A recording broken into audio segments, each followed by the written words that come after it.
Who do we got with us? Who do we got with us? Who do we got with us? I am. All right, are we all ready?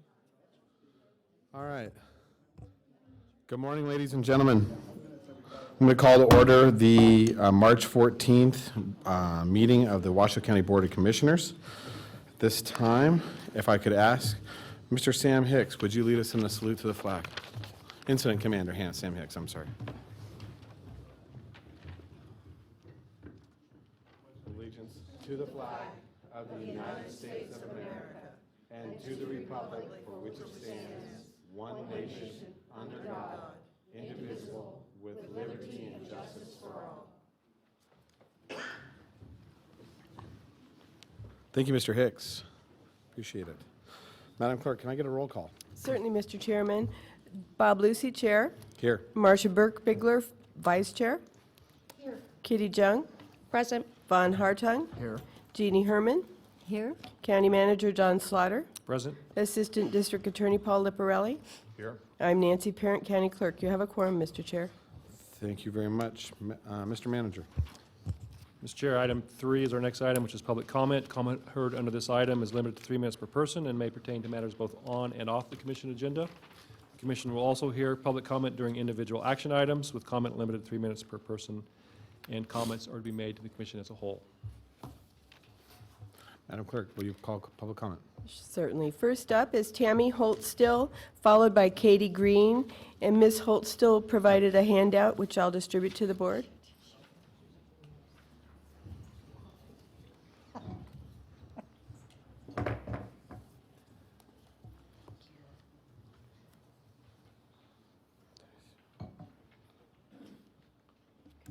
Good morning.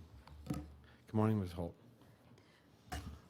Hello, Commissioners. I am Tammy Holt-Still. I am here regarding your representatives of Washoe County government and speaking to the press. Attached is an article from Reno Gazette-Journal from 3/8/17, where Mr. Dave Solero has opened his mouth a little too much and was disrespectful to the community. Mr. Solero stated, "Would we spend $40 million on 100 residents or spend it on parks and libraries?" So 100 residents don't matter? Their homes don't matter? Callous and cold. So right now, the county is spending even more because of this type of attitude. Let's have an accounting of the $40 million not spent on Lemon Valley flood mitigation that would have prevented this travesty. Are there new parks and libraries, as he stated? I don't think so. Definitely not in Lemon Valley. Only about 20 or 30 homes are affected by flooding. Wrong. Every Lemon Valley and every Antelope Valley resident are affected somehow, some way by this flooding. Callous and cold again. It would cost millions for a few. What do you think of spending over $15 million now, and it's just getting started for the few? Cost of replacing those 20 or 30 homes, repairing the roads affected by flooding, manpower, just to name a few. All that could be avoided if people like Mr. Solero had the foresight to do the best thing for the whole community, not just Washoe County proper. Charging residents for the errors of the city and the county, overbuilding for Swan Lake, charge all the developers. Who is Mr. Solero to think he is to decide residents should pay for flood mitigation when they already pay taxes? Arrogant. Having or revealing an anyway, his own importance and abilities. This is the type of thing I spoke to you about in my living room, and it is also not in good faith. This event would not have happened or been as catastrophic as massive amount of building had not occurred, or if the proper mitigation had been done as suggested from 1990 all the way to 2010. Cost of mitigation should have always been assessed to the developers receiving permitting, and the money should have been put into a fund to complete the mitigation to prevent this flooding. That is what a governing body should do to protect its residents. Last thing, the ratification of the emergency, I hope to see that it is voted on correctly, and full disclosure of the $15 million is requested on all expenditures. Thank you. Katie Mrs. Green. Holt-Still. Katie Green, followed by Kevin Brett.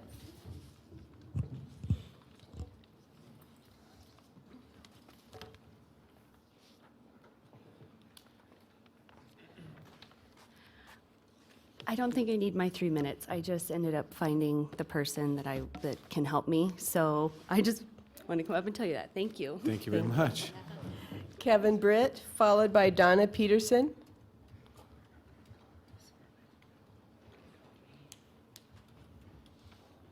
Good morning, Mr. Britt. Good morning, Commissioners.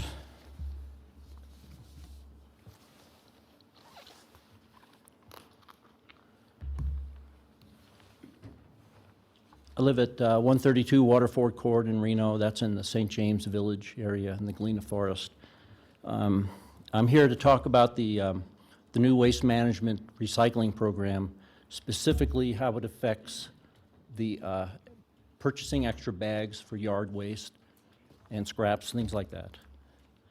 When I first read the brochure here, and I mentioned it to some neighbors, I felt like Isaiah in chapter 40, when he said, "A voice cries out in the wilderness."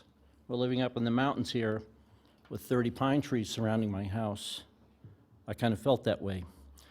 My objective is to have the waste management policies changed to remove the yard waste tag program in the unincorporated Washoe County, and for all those specifically that live in a forested zone. The areas affected would be St. James, Montreux, Galena, Arrow Creek, Mount Rose, Bowers Mansion area, where fires have started recently, and others. The issue is to maintain a defensible, fire-safe zone for the hundreds of homes that are in my area. Requires 6 bags a week of yard waste clearing. So we are being treated differently than those that live in areas that don't need to clear all the waste and all the pine needles and all the pine cones. So it becomes very expensive for us. For instance, to purchase 20 additional tags will cost $47. In my case, I calculated that I would need 110 extra bags after the 25 bags to properly clear my area for a fire-safe, defensible zone, costing me an additional $281 a year. That's just me. That would be a 43% rate hike on my waste management bill, which I think is excessive. In your brochures, Waste Management put out, they said that the Washoe Commission and all wanted this to be fair to everybody. Well, I don't consider a 43% increase to be fair. I think a deeper issue is that a lot of people will not keep their properties as clean as they used to, thereby adding extra fuel and fire hazard to the whole forested area, which runs from Montreux right across through Arrow Creek. So I would appreciate it if you would take this up and consider talking about this, and I'll be free to be available for any other comments. Thank you, Mr. Thank Britt. you. Mr. Britt, we also have staff here that could take your name and number, and we'll get Pardon some. me? We have staff here that could get your name and number, and we'll get some information Okay, to you, thank okay? Thank you. Donna Peterson, followed by William Puchert. Good morning. Good morning. Donna Peterson, St. James's Village, and I'm also here to speak about the new contract with Waste Management. I've been the emergency preparedness and evacuation coordinator for our community for at least the last 10 years. I've worked with local neighborhoods and community agencies, including Sierra Fire and now Truckee Meadows, to help organize and implement community emergency preparedness trainings and evacuation drills. I understand that the county has just recently signed a new contract with Waste Management, which includes a vastly improved recycle program, but also a reduction in inclusive waste services with the implementation of the sticker program, which, as Kevin just said, allocates each homeowner 25 stickers a year, in addition to 6 bags each week for the months of May and November. Previously, it was 6 bags every week, all year long. I'm guessing that the thought behind the sticker program may partially be motivated by the intent to encourage more recycling and reducing trash, which is important and I completely support. It's important to our communities, it's important to the health of our planet. However, when some of that trash is yard waste that creates fuel fire, I don't think that is the intent. However, I think we also want a program that equally encourages and rewards residents for maintaining fire-safe properties that are free from highly flammable native brush, grasses, weeds, cheatgrass, dead wood, and diseased and weakened trees. Clearly, forest areas create more fuel, and forested communities are at a much greater risk of being caught in the path of fast-moving wildfires. The record amount of rain and snow this fall has in many ways been a blessing, but as we have already seen in Lemon Valley, it's also created hazards and will undoubtedly create more growth and fuel for hungry fires. Any program that creates a burden on homeowners or might encourage less diligence about reducing wildfire fuel really doesn't sound like a very good program to me. Fire preparedness is a community and county challenge, and it takes everyone's contribution to help reduce the risks and keep citizens safe.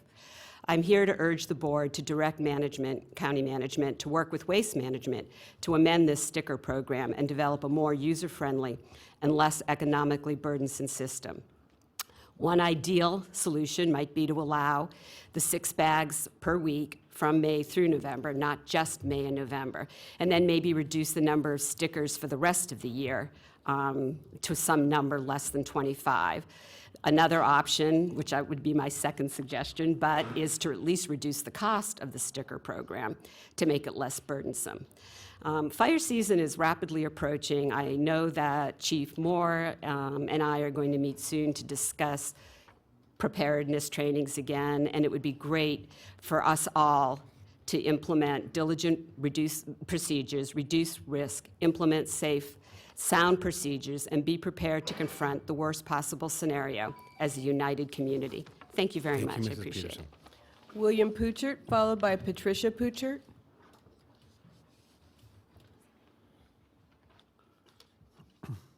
Good morning, Mr. Puchert. Good morning.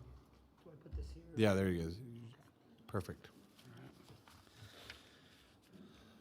Mr. Chairman and Commissioners, my name is William Puchert, and I reside at 2725 Everett Drive in Northwest Reno.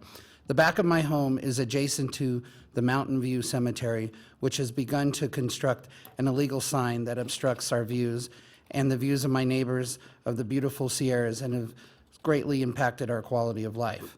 The cemetery lies in unincorporated Washoe County, and your code enforcement department has set today, March 14th, as the deadline for corrective action in a stop order they issued on February 17th for the halfway constructed illegal sign shown here with its posts to be taken down. But as of this morning, it remains. Our understanding is that the sign was erected by a rogue sign company, ironically named Strict Scrutiny Media, that has placed other illegal signs up within the area. Our understanding is also that the intruding sign is a part of a lawsuit between that company and the city of Reno. That lawsuit was filed on December 17th of last year, and the sign in back of our house was erected during the month of February, 2 months after the lawsuit was initiated. Construction of the sign continued days after the previously mentioned February 17th stop order your code enforcement issued, and I personally notified them from my backyard to the men working on the sign that I had a copy of the stop order letter and notified both city and county officials. Thankfully, no other work has been performed. I've written a polite letter to the cemetery's manager and board of directors, the local Oddfellows Lodge, asking them to remove the sign and have not received a response to this date. I am here today to ask if myself and my neighbors have any other recourse of having what we consider to be blight removed from our scenic views. My neighbors and I were never notified of the intent to build the sign, built without a permit, and thus never had a chance to appeal it in a hearing, and shudder to think that we will have this blight outside our window staring us in the face for the foreseeable future. I'd also like to bring up the fact that it is along Interstate 80. I think it presents a safety issue, as the sign is not up to code and it may fall over. I want to commend your code enforcement and planning staff and their counterparts at the City of Reno in their work addressing this matter, and thank Commissioner Burke-Bigler for her support. I understand that there's pending litigation and this matter affects the zoning of both city and county jurisdictions, but I don't think it's fair that we suffer the consequences of the cemetery and the sign company continuing in their illegal activity and subjecting us to their blight. I respectfully request that you have the sign removed immediately and restore our quality of life. Thank you. Thank you, Mr. Pritchard. And Mr. Pritchard, if you can bring me the pictures for the record. Thank you. Patricia Pritchard, followed by Doug Melson. Thank you. Good morning. My name is Patricia Pritchard, and I'm the homeowner at 2725 Everett Drive, the property that this has been affected. What really concerned me as a taxpayer is this sign was brought into place without our knowledge. We had no idea that this was coming, and my son addressed this matter with the men that were putting up the sign, and they left, and they came back in the middle of the night and finished the sign. They literally came in the middle of the night and did this. So in the morning when we awakened, we saw this structure outside our beautiful view, and we were shocked. I mean, as a taxpayer, I don't think I should be treated this way. I'm sorry. And, but I thank you for your considerations. We've had a lot of very good support from you, and we appreciate it. What will happen, if it happens to my house, it'll happen to all the houses along my area, and it will depreciate our property and, of course, affect our quality of life. Thank you very much. Thank you, Ms. Pritchard. Doug Melson, followed by Elizabeth Knott.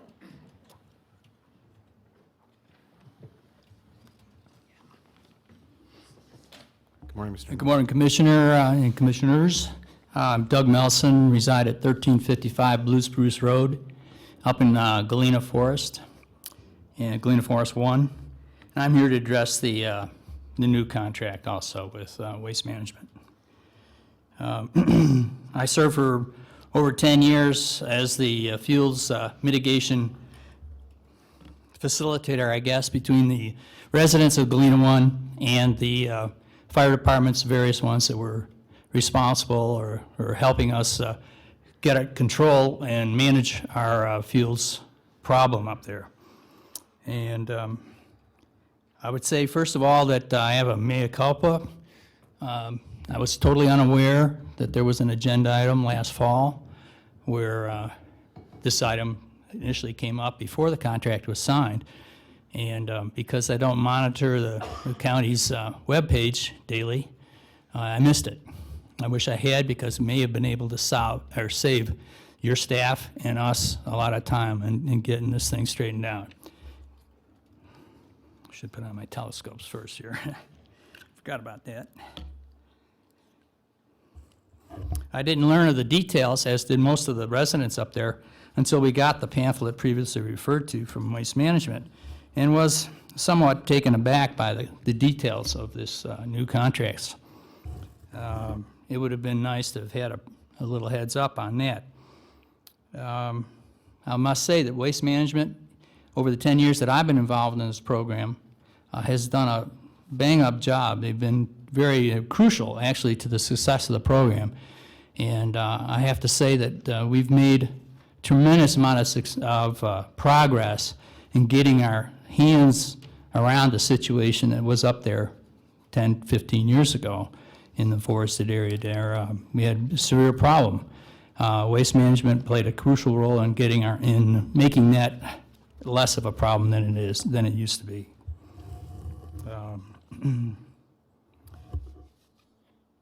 even with the total support of the previous contract and the Waste Management's support of that, we still needed additional disposal. We had to hire private disposal people to come on up and deal with our fuels waste.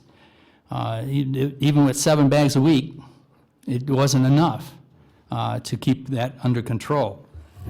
During this 10-year period, our residents in Galena 1, at least, I can only speak for it, we educated them, and they became almost 100%. Oh, my gosh.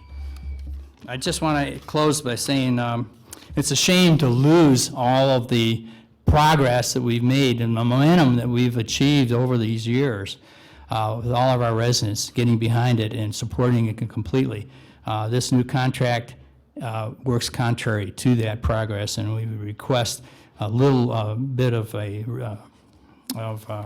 consideration and readdressing this issue. I think we can come to some mutually inclusive solution, and we hope for that. Thank you, Mr. Nelson. I appreciate it. Elizabeth Knott, followed by Ben Mansfield. Good morning, Mrs. Knott. Well, as a segue, Elizabeth Knott, 2620 Everett Drive. As a segue, with all the rain and snow we've been getting, we've been having tons more weeds, so I sort of understand what these guys are saying in their beautiful area. In my beautiful area, laws can help societies live peacefully. Ignoring laws is wrong. Erecting a 15-foot tall billboard without a permit should be fined with such a high amount that others won't believe doing so is acceptable. Please don't let a rogue sign company be allowed to put more billboards up.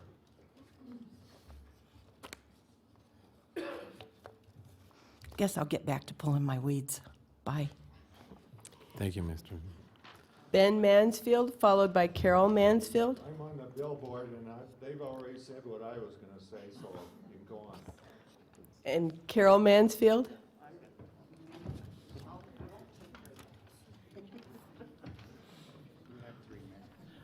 Hi, Miss Mansfield. Good morning. I'm also on Everett Drive, but Ben and I, and we've been there a long time. Can you state your name for the record? I'm sorry. Carol Mansfield. Thank you. And we've been on Everett Drive for a long time, and it's just incredible that someone would do this to a neighbor. It is so close to the home that it's just offensive. And I think there should be some law that you have to be so many feet away from a home. It's ridiculous. And that someone had an axe to grind, and it was caused by the moratorium. It happened right after the moratorium. This guy is really, he put up 9 or 10 of them overnight in a week in Reno. Thank you. Pee Wee Henson, followed by someone who I am having trouble reading, Volvermeer. Okay. When you get up there, I'll ask you to spell your name for me so we can get it for the record. Good morning, Mr. Henson. How are you? I'm good. How are you guys? Good. Just a little bit of time to let you know we're still paying attention, looking for signs up on Peavine for the shooting areas. I know Dave's got a lot done. We're still waiting for the meeting with all the other parties involved to make sure that the signage is applicable to everybody that uses the mountain. Right. Progress. I'd like to have phone calls, at least email updates, say this is what we're doing, what we're looking for. I just had a short conversation with Dave earlier this morning. He says he's waiting on additional funding from the podunk groups. That'd be the four-wheel drive guys. So as soon as everything's settled up and we're closer to finality, I'd like to hear about a meeting and everybody involved, getting things done. So that's where we stand. We're still watching, we're still looking, we're still waiting. Waiting gets old. That's all I got. And for you folks with the sign problem, I got a chainsaw you can borrow. Miss Pee Wee, could you state your name for the record, please, too? Pee Wee Henson, 3929 Butte Court. Thank you, sir. Roger. Appreciate See you it. guys. Thanks. Volvamir, followed by Carol Burns. Good morning, everybody. This is my first time, so I might be a little shy, okay? My name, you can spell it WOLDOYMYR, Nancy. Thank you. My main concern is going to be with good morning, Bob. Lucy. Good morning. How are you? Paul Lerp, he's the one that can help me, I think. Payday loans is a very sore spot in my life. I think I'm being, it's predator loaning. And I feel like the district attorney's office should be protecting senior citizens and other people that have gambling. This is a gaming town, and I don't think they have a right to charge $90 for $300 for a month, and then they encourage revolving, and they keep you as a hostage. This is a free country. This is a land of law, and I believe that, if I can call you Paul, you're the man that can do something about it to protect senior citizens who are on fixed income. I'm also a veteran. It's very enticing to gamble, and I would say most gamblers at one time or another, I've done my research, have gotten payday loans. If you do it over a period of 3 or 4 years like myself, they have made more than enough money on their interest, and you never get out. That is, it's like being in quicksand. And I feel like if anybody can do something about it, Mr. LaPerry can do it. I feel like they are entitled to make money like anybody else, but loan sharking should be against the law. In most states, it is against the law in the state of Maryland, and there's too many of them. There should be a much, and the biggest problem I have is if you have limited funds, either you eat at a senior citizen place, which 50% of them gamble, and their own payday loans, one way or the other. Not all of them, but I would say at least half. I think I've done Nevada Air radio show last week, and I don't think it was a good result. But here, I think I can get a better result. That's why I'm here. So I hope you can address the payday loan. It's a fiasco in this town. Does that make sense to you, Paul? Sir, he can't respond to you directly. Oh, he can't? No, Oh. I'm sorry. Well, thank you for your time.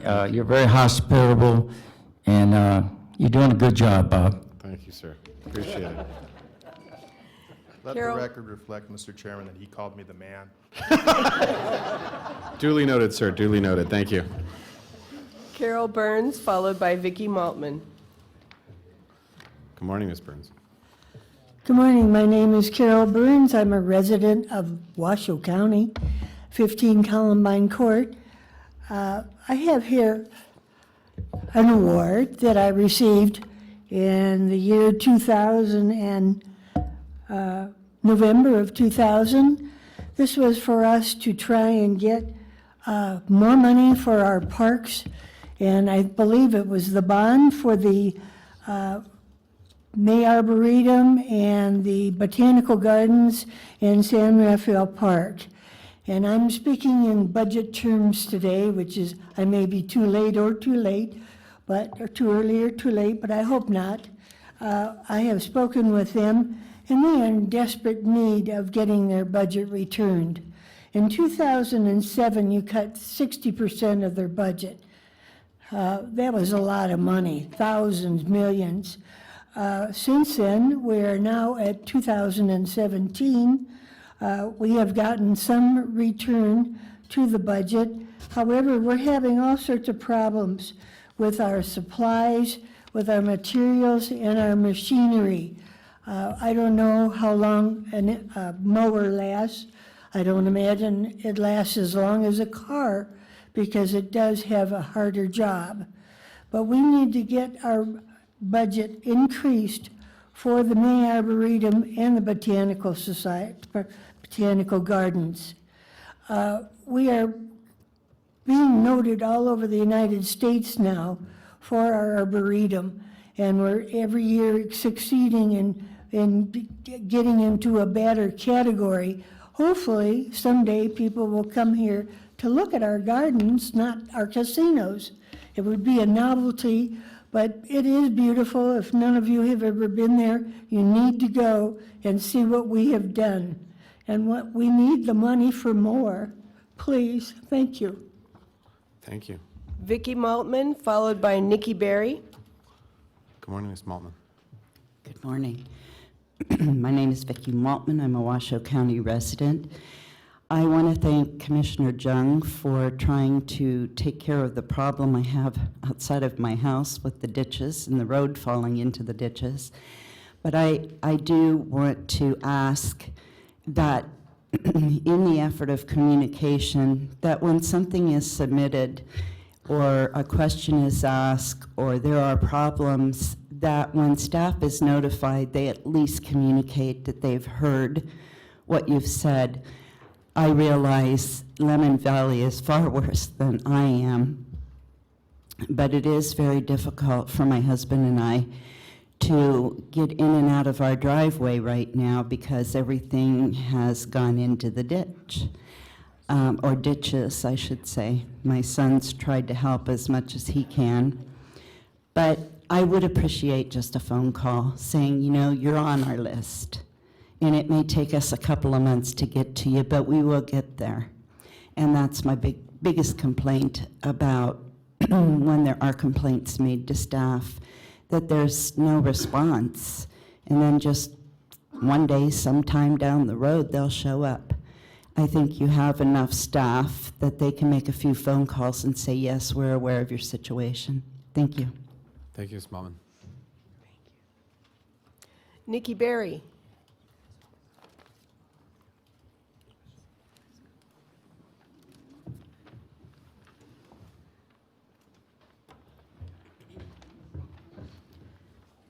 Good morning. Good morning, Ms. Berry. My name is Nikki Berry, and I just wanted to thank Commissioner Herman. I really appreciate you being so attentive to our needs out in Lemon Valley and listening to us and trying to go above and beyond to find solutions with all of the staff and the community to help find solutions in form of a path so it can get better out there. So I just wanted to publicly thank you and staff as well. Thanks. Thank you. That's all the comment cards I had for that item, Mr. Chair. Thank you, Madam Clerk. Mr. Manager. Mr. Chair, our next item is item 4, which is Commissioner County Manager's announcements, reports, and updates, requests for information or topics for future agendas. I would like to make a couple of notes regarding the agenda. I would recommend that following this item, item 4, that we move to item 12, which is our emergency declaration and operations update. And then also of note, staff has requested removing item 8, which is a first reading on Washoe County Code, Chapter 45. And then I would also recommend, Mr. Chair, that we remove item 13 from today's discussion. That's discussion on the board's policies and procedures. Our staff who's been working on that is not able to be here today, and I would prefer that he be here when we do that. And then finally, when we get to items 14 and 15, those are the discussions on legislative issues, so we combine those two into one item. Perfect. We can definitely accommodate all those requests. Any other items you'd like to add at this time? Okay. Commissioner Herman. Thank you. I wanted to let you know that I think that our county manager, Mr. Slaughter, deserves a special award for having to put up with my antagonizing comments and nagging. So I just wanted to put that on the record. So I getting back to the flooding is the cause of waste management problems, but their waste management is also taking advantage of some of the folks in Lemon Valley and telling them that they are still going to be billed, even though they haven't been getting garbage service, and that they're maybe losing their homes and all this sort of thing, and it just adds to their grief. And I just wish there was something we could do to encourage waste management to be a little more fair.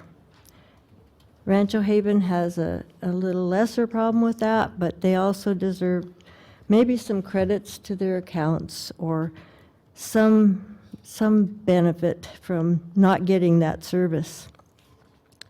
So I noticed today that I see a lot more areas that are dissatisfied with the waste management program as it is, and we will be addressing that in the near future. So thank you very much.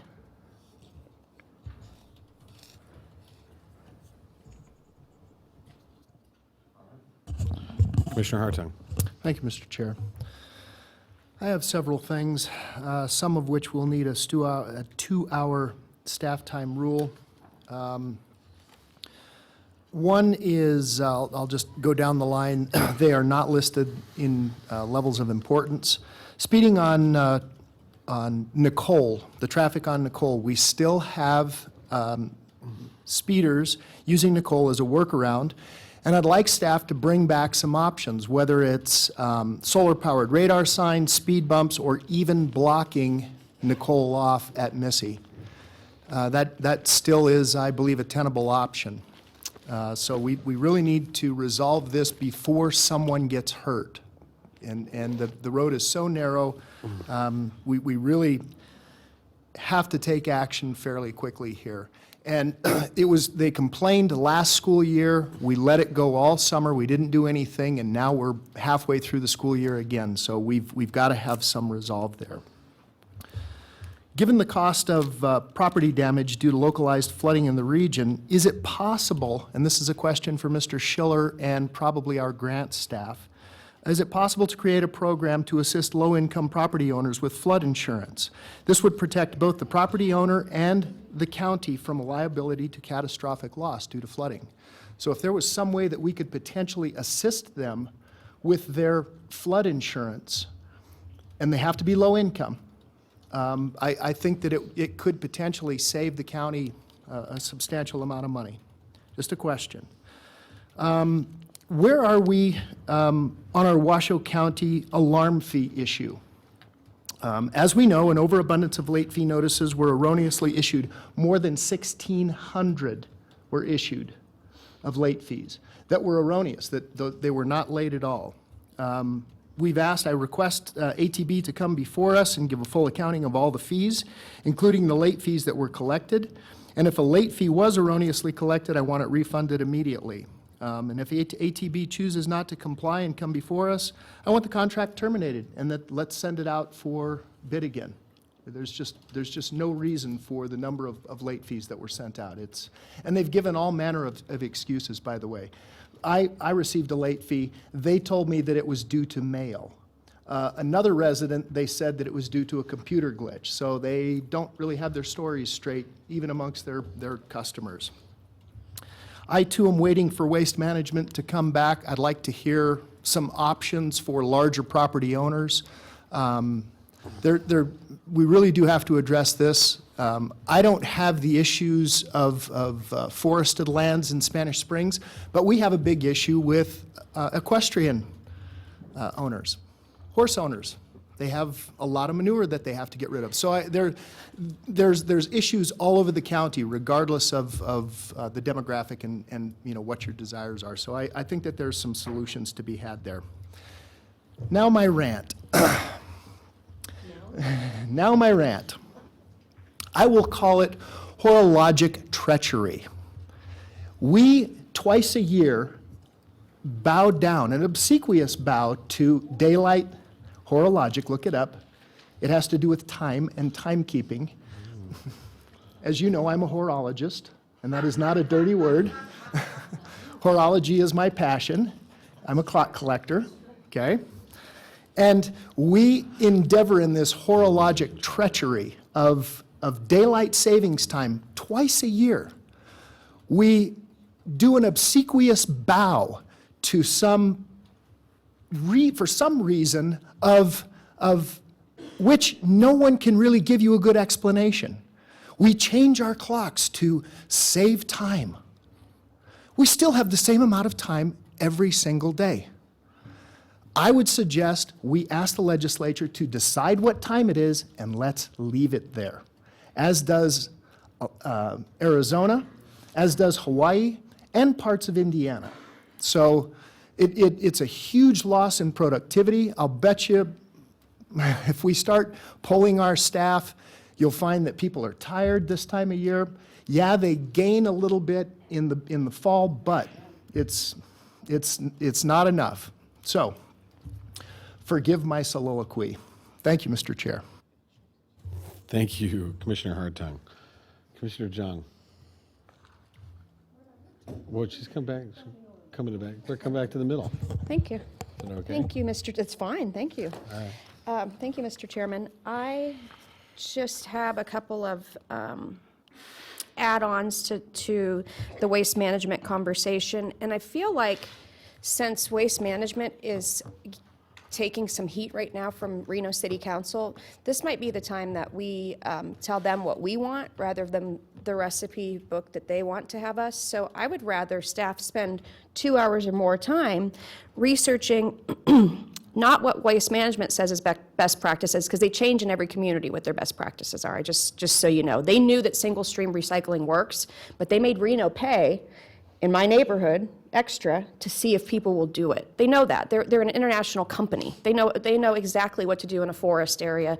They know exactly what to do in an equestrian area. So I think it's time for our staff to spend that time researching what is the best practice, and specifically, what's their best practice? Because there are other communities that they're doing it correctly. And the fact that we're not encouraging and rewarding these end users for being responsible vis-a-vis picking up their manure or clearing their property for fire prevention and danger is completely backwards of where this county wants to go in terms of being, on the cutting edge of what works and what doesn't in a great quality of life area. So I would like that to, if it needs to come back, fine, but there has to be a better solution. I'm sorry, Mr. Schiller, you've spent 4 years of your life dedicated to this, and we're starting all over again. But I feel like they might be in a better position to deal with us fairly. I'm not saying they've been unfair, but they've just handed us stuff and said,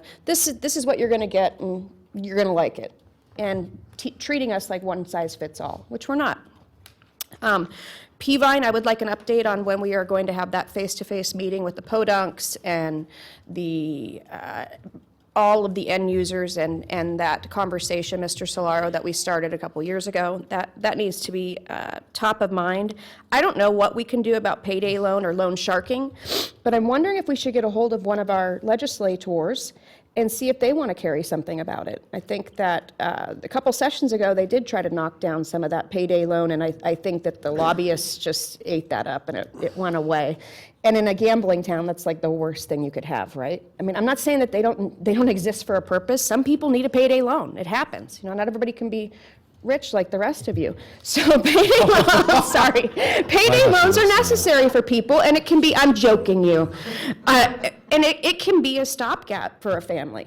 But to have it, like this gentleman said, and I think he's right, it's elderly people that are on a fixed income that get into that terrible trap that they can't get out of. I fully support the folks who've been agitating for the 7% increase into the park's operation budget, Mr. Solaro. And I know you're going to say, well, then where do I cut? Well, we cut and cut and cut in parks, libraries, arts and culture. Maybe we're going to cut somewhere that we were so generous with. No offense, Mr. Sheriff, because I know we need sheriff's deputies, but the sheriff never had to take a cut. So, and I'm just helping you. I'm just brainstorming. I don't know if that's where we go for the money, Dave. I have no idea. But I think it's time that we at 7%, and this comes from the Parks Open Space Commission, is not a giant lift either, considering they took a 60% cut. And then Ms. Maltman brings up a good point, and something that I think we all have a little bit of frustration with. And Mr. Manager, I think we need a policy and procedure. And I know we have this new call center, which is great, which maybe will help implement this, but when we go to staff and say, this is the issue, this needs to be addressed, that somebody calls them and says, your issue's been registered, here's the ticket number, whatever, like a real call center. Not that you guys aren't a real call center, but we just started this call center, but let's expand that so that there is not only a clear policy and procedure and an expectation of residents, but also kind of keeps us in the loop too. And I know, and Ms. Maltman was gracious enough to say, she knows that Lemon Valley is a far worse situation, but to hear nothing once you've reached your commissioner and your commissioner emails and CCs and then nothing happens, you know, it not only makes staff look bad, it makes us look bad. So if we could figure that one out, if that needs 2 hours rules, I will ask that to come back as well. And at this point, that is all I have. Thank you, Mr. Chairman. Thank you, Commissioner Jung. Commissioner Burke-Bigler. Thank you, I Mr. should say Chair. Vice Chair Burke-Bigler. Whatever. I even answer to Marcia, so. Good. Thank you, Mr. I answer to the man now. There's only one man on the dais. Okay, so I really have to weigh in on waste management. I know that we are beating this poor horse to death, but this horse needs to be beat to death because we've got to fix this problem.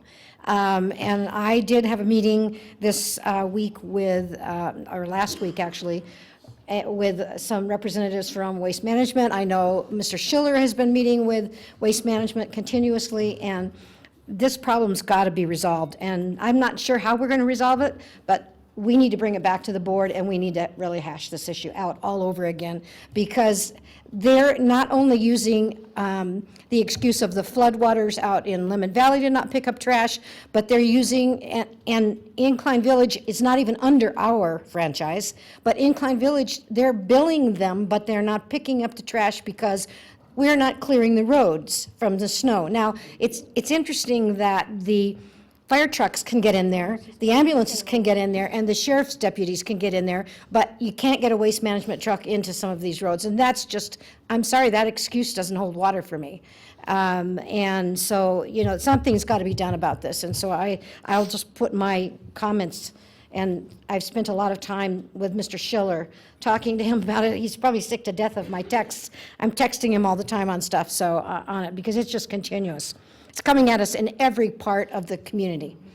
So then the other issue I have, and I've talked at length with Mr. Solero about this, but I still cannot understand how someone can put that sign up alongside the freeway when we don't allow any, on county land, when we don't allow any new billboards. This is a new billboard, and it's ugly. It's got these big metal posts, and it's right on the freeway. And that's got to go, and it needs to be taken down sooner rather than later. So I would just ask Mr. Solero if he would please jump back into this one. I know you only have 400 other things going on, so I'm sorry to have to ask, but I really, that's got to go. It has to come down. It's ugly. So, gosh, I think that's I am concerned about the fire danger also, back to waste management. I am concerned about the fire danger that's associated with not picking up the needles in the mountain areas, and so that concerns me a great deal, but back to waste management. That's it, Mr. Chair. Thank you. Commissioner Hartson. Happy to wait for you, Mr. Go ahead. Chair. Okay, thank you. A couple of different things. I completely agree, and I didn't want to go before you regarding the sign on the freeway, but I think that there's a simple solution for us. There's a couple of simple solutions. One, first of all, it was put up illegally. And so, sadly, the residents are gone. That's why they didn't get notified. People who do illegal things rarely notify other people. Just saying. So that's part of the problem. But we can come up with a fairly simple solution.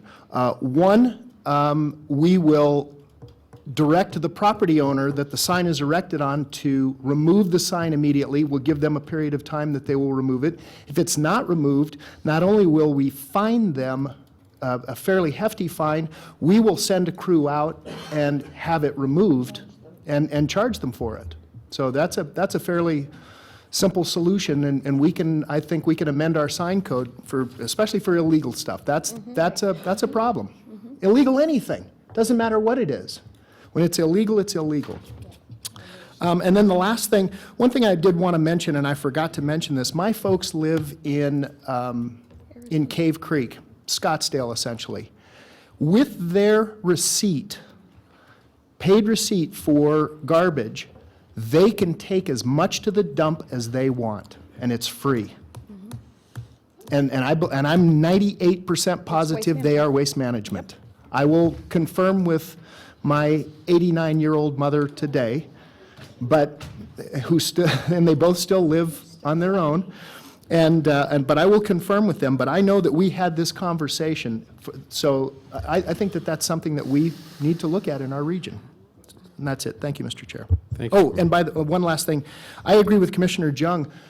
If we do not have a ticket number process, when someone calls in and we've created a ticket, and there needs to be a literal physical ticket somewhere I don't want to waste a lot of paper, but we need to create a ticket so that can be tracked and monitored where it is in the process. And that's why I keep bringing up things like Nicole and alarm fees, and there needs to be a ticket that's created for those things so that we can track them and monitor them. Thank you, Mr. Chair. Thank you, Commissioner Hartung. So I'll wrap mine up fairly quickly here. Also, to my residents that are in St. James Village and Galena, I agree we need to address the waste management issues with additional waste removal in regards to fuels management and things of that nature, and also to the Spanish Springs residents and Washoe Valley residents continuously for the manure and biological waste that we have in addition.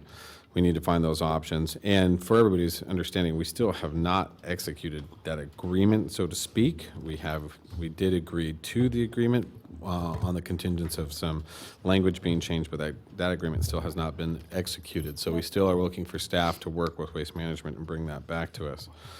What I would ask, and to Mrs. Maltman's discussion earlier in public comment, I agree absolutely wholeheartedly with Commissioner Jung and Commissioner Hartung. Communication is key. We are a customer service-based company. Our customers deserve that response from us. That is our job. I believe we're not selling a product. We are selling a service, and their taxes pay for that service. So I think it's only responsible for us to make sure that communication is had with anybody who is called in, and that's just simple client customer service database. Simply they can manage and make sure those phone calls are made. Moving forward, I would ask for staff to work with the courts and the justice system. We have the pretrial risk assessment. I had conversations with Supreme Court Justice Hardesty a couple weeks ago in regards to the pretrial risk assessment. Washoe County being one of the only counties in the state of Nevada that is currently working on the pretrial risk assessment. We've had some challenges with that, and there's some challenges from our DA's office to our sheriff's office to alternative sentencing to human services that have made this tool very difficult, the rollout very difficult. So I'd ask that we get together and work with the Justice Department and find out if we can do an audit through Center of Court Innovations. I know Justice Hascheff and Judge Hascheff and Judge Pearson, at the Justice Court have talked about working with those guys to do that, so if we could get some staff to work with them. One last thing I'd like to bring up, and this is hopefully for all commissioners, is that any discussions that are had with commissioners in regards to policy, we need to have that really, I'd like to get situated on. I know we're taking it off the agenda for today, the rules and procedures, but discussions back and forth with commissioners to and from the community and to and from each other need to be professional and maintain a level of understanding. So I'd like to make sure that when we're doing certain things like that and emailing back and forth amongst the community, that we are acting as professionals and as the individuals that were elected to office to represent so. We work for not only the residents, first and foremost, but we also work for the county and act as a mediators in between. And so I think that's important that we maintain that kind of rule and procedure. So I'd like to see that brought forward as soon as possible. Other than that, that's all I have at this time. So is there anything that shakes anything loose with anybody at this time? Mr. Manager. Mr. Chair, if I could respond to the earlier discussion regarding parks and parks funding. I think one of my takeaways from that was in our discussion of our upcoming budget, that we make sure that we review the situation with our parks, recreation, but also all of our departments, because during the recession, all of our departments did take cuts. We prioritized those cuts. Some were larger, some were smaller. So I think a review of that would be in order as we get into this budget session. Thank you, Mr. Manager. Anything else that's been shaken loose? No? Okay. All right, at this time, we will move on to item 12. Item 12. Thank you, Mr. Manager. And that is notice and possible action to ratify a declaration of state of emergency by the Washoe County Manager and update related emergency operations. And I think what I would like to do is have Chief Hicks come up and do the operations update, and then the board could then review the action to ratify the declaration of state of emergency.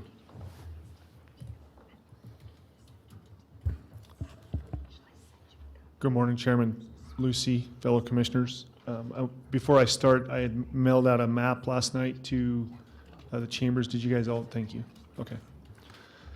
So I took this incident 7 days ago with the objective of mitigating current damaged residents with floodwater, and then also minimizing impacts to unaffected residents out in Lemon Valley, and also looking at Silver Lake, White Lake, basically the North Valleys, keeping that on our radar too, to see if we could help with any mitigation out in those areas. It's a little bit more complex than normal, because there's a lot of variables out there that deal with expertise in water flow, water content, evaporation, things like that. So the Army Corps of Engineers did a preliminary report on the 7th, I believe, and it mentioned various different options to short-term mitigate this issue. The biggest hangup was not having technical, accurate data off of Peavine. They used, in their report, they used data off of Big Meadows, I believe, southwest of Peavine, that showed enormous amounts of snow and water content. We were finally able to gather that technical data on Peavine, and as we speak, DRI is working with technical experts to give us an accurate data on the amount of water in the area that will drain into Swan Lake and potentially Silver Lake too. So based on the report with Army Corps of Engineers, the technical group got together and started building a mitigated plan based on that data. And they felt that with the, it's called a HESCO barrier system, potential earthen barriers and sandbagging, we could mitigate and minimize the impacts to the residents out in Lemon Valley. And as you see on the map, the plan is to install HESCO barriers in strategic areas so that we don't further impact the residents that are already affected, and we minimize impact to potential residents that are out there. This is going to rely on evaporation. There's no place for this water to go. The experts believe that with the weather we have presently, and we're watching, the water will rise some, but they don't think it'll be catastrophic, and this barrier system will hold that in check and protect what we have going on out there. You'll see a lot of open spaces. What we don't want to do is create a caged pond, if you will, that allows for catastrophic failure at some point in there. Rising water is easier to deal with. It still is catastrophic to the homeowners, But slow rising water is a lot easier to mitigate than fast moving water that has potential for loss of life, and we do not want to put ourselves in that situation. So we're essentially using the Army Corps of Engineers report as a base. The local team that was comprised of local, state, and federal experts developed this plan, and it is actually kicking off this morning, primarily with the HESCO barriers. There are some properties that we can't put these barrier systems on or around due to topography issues or fencing, things like that. We are sandbagging those houses almost to the same standards as the barrier, knowing that we can't get that system in there. And then we'll pump out in around those areas. The one that's probably the most visible right now is the church on the corner of Nectar and Lemon Drive. There's a sandbag wall around there, and I believe they started pumping last night. If not, they're pumping today to try and draw that water down below the foundation level, so it's not impacted. Once these barriers are in place, we'll install pumps. There's a pumping plan that's being implemented or designed, I guess, if you will. And our goal is to pump the water out of the barrier areas back into Swan Lake and let it slowly spread out over the area. We're not going to reduce the water all the way down to the edge of the barriers, especially on like Nectar and Arkansas Lemon area, that U-shaped piece. We want that surface area to help us with evaporation. I think the water level up on Lemon Drive itself will be drawn back down out of those people's houses fairly quick. So it may dissipate quite rapidly, and we don't have a lot of storage evaporation area up in that area because of the housing areas. Pompeii, we'll pump around in there too, which is on the, as you're looking at the map, on the left side of the map. So that's kind of our tentative plan. There is an enormous amount of work that went into this plan, and an even bigger effort by our operations group and logistics group to implement this plan. Those guys have worked tirelessly to make sure that we have all the parts and pieces to implement this today. And they're out there running around trying to get things going. We do realize it's a huge impact on the community, and we're trying to minimize that. I have set a goal for our team to try and have this wrapped up and in place in a week. That's probably a little aggressive, but we're up for a challenge. And our guys out on the ground are willing to try and get that done. It's a short-term solution. The long-term fix is still in the planning phase. But this is a short-term solution to reduce the impacts on those residents that are out there right now. You guys have any questions for me? Any questions? Commissioner Brickbigler. Thank you. Yes, the area that's blue, the water area, is that where it's at today, or is that where it's projected to go with the melting snow off of Peavine? That is the current footprint of the water today. It was flown the 8th or 9th of March. It was actually flown by Raven and GPS because we didn't have an accurate accounting of where it's at. And I should say that all these barriers are tied into elevation marks where they don't believe the water will get that high based on the content. That was the initial design of it. How high are the barriers that are going to be? They're 4 feet tall. I'm sorry? They're 4 feet tall. Okay. Commissioner Jung. I know this doesn't sound like the smartest question you've ever heard in your life, but I'm willing to say it because it's been on my mind. Okay. Why can't we just pump the water out and take it somewhere? Is there any practice for that? Because it seems to me, and I don't know anything about hydrology, but it seems to me putting it back in is compounding the problem. Can't we just take big trucks and, like they did in the flood of New Orleans, they pumped water out and took it away. The amount of water that's there, somebody had done a rough estimate, and it would take like 54,000 trucks. That's the technical expertise area that I'm not versed in, that the experts look at how much surface area, the depth. There is a lot of water out there. So that sounds like an easy solution, but it's not. Clearly, it's not a solution.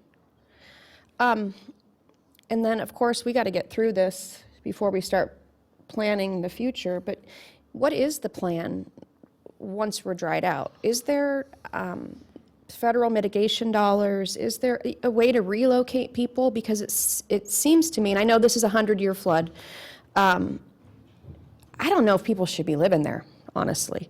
And, you know, I'm sure that it was an affordable option to buy out there, right? But this is, to me, inhabitable.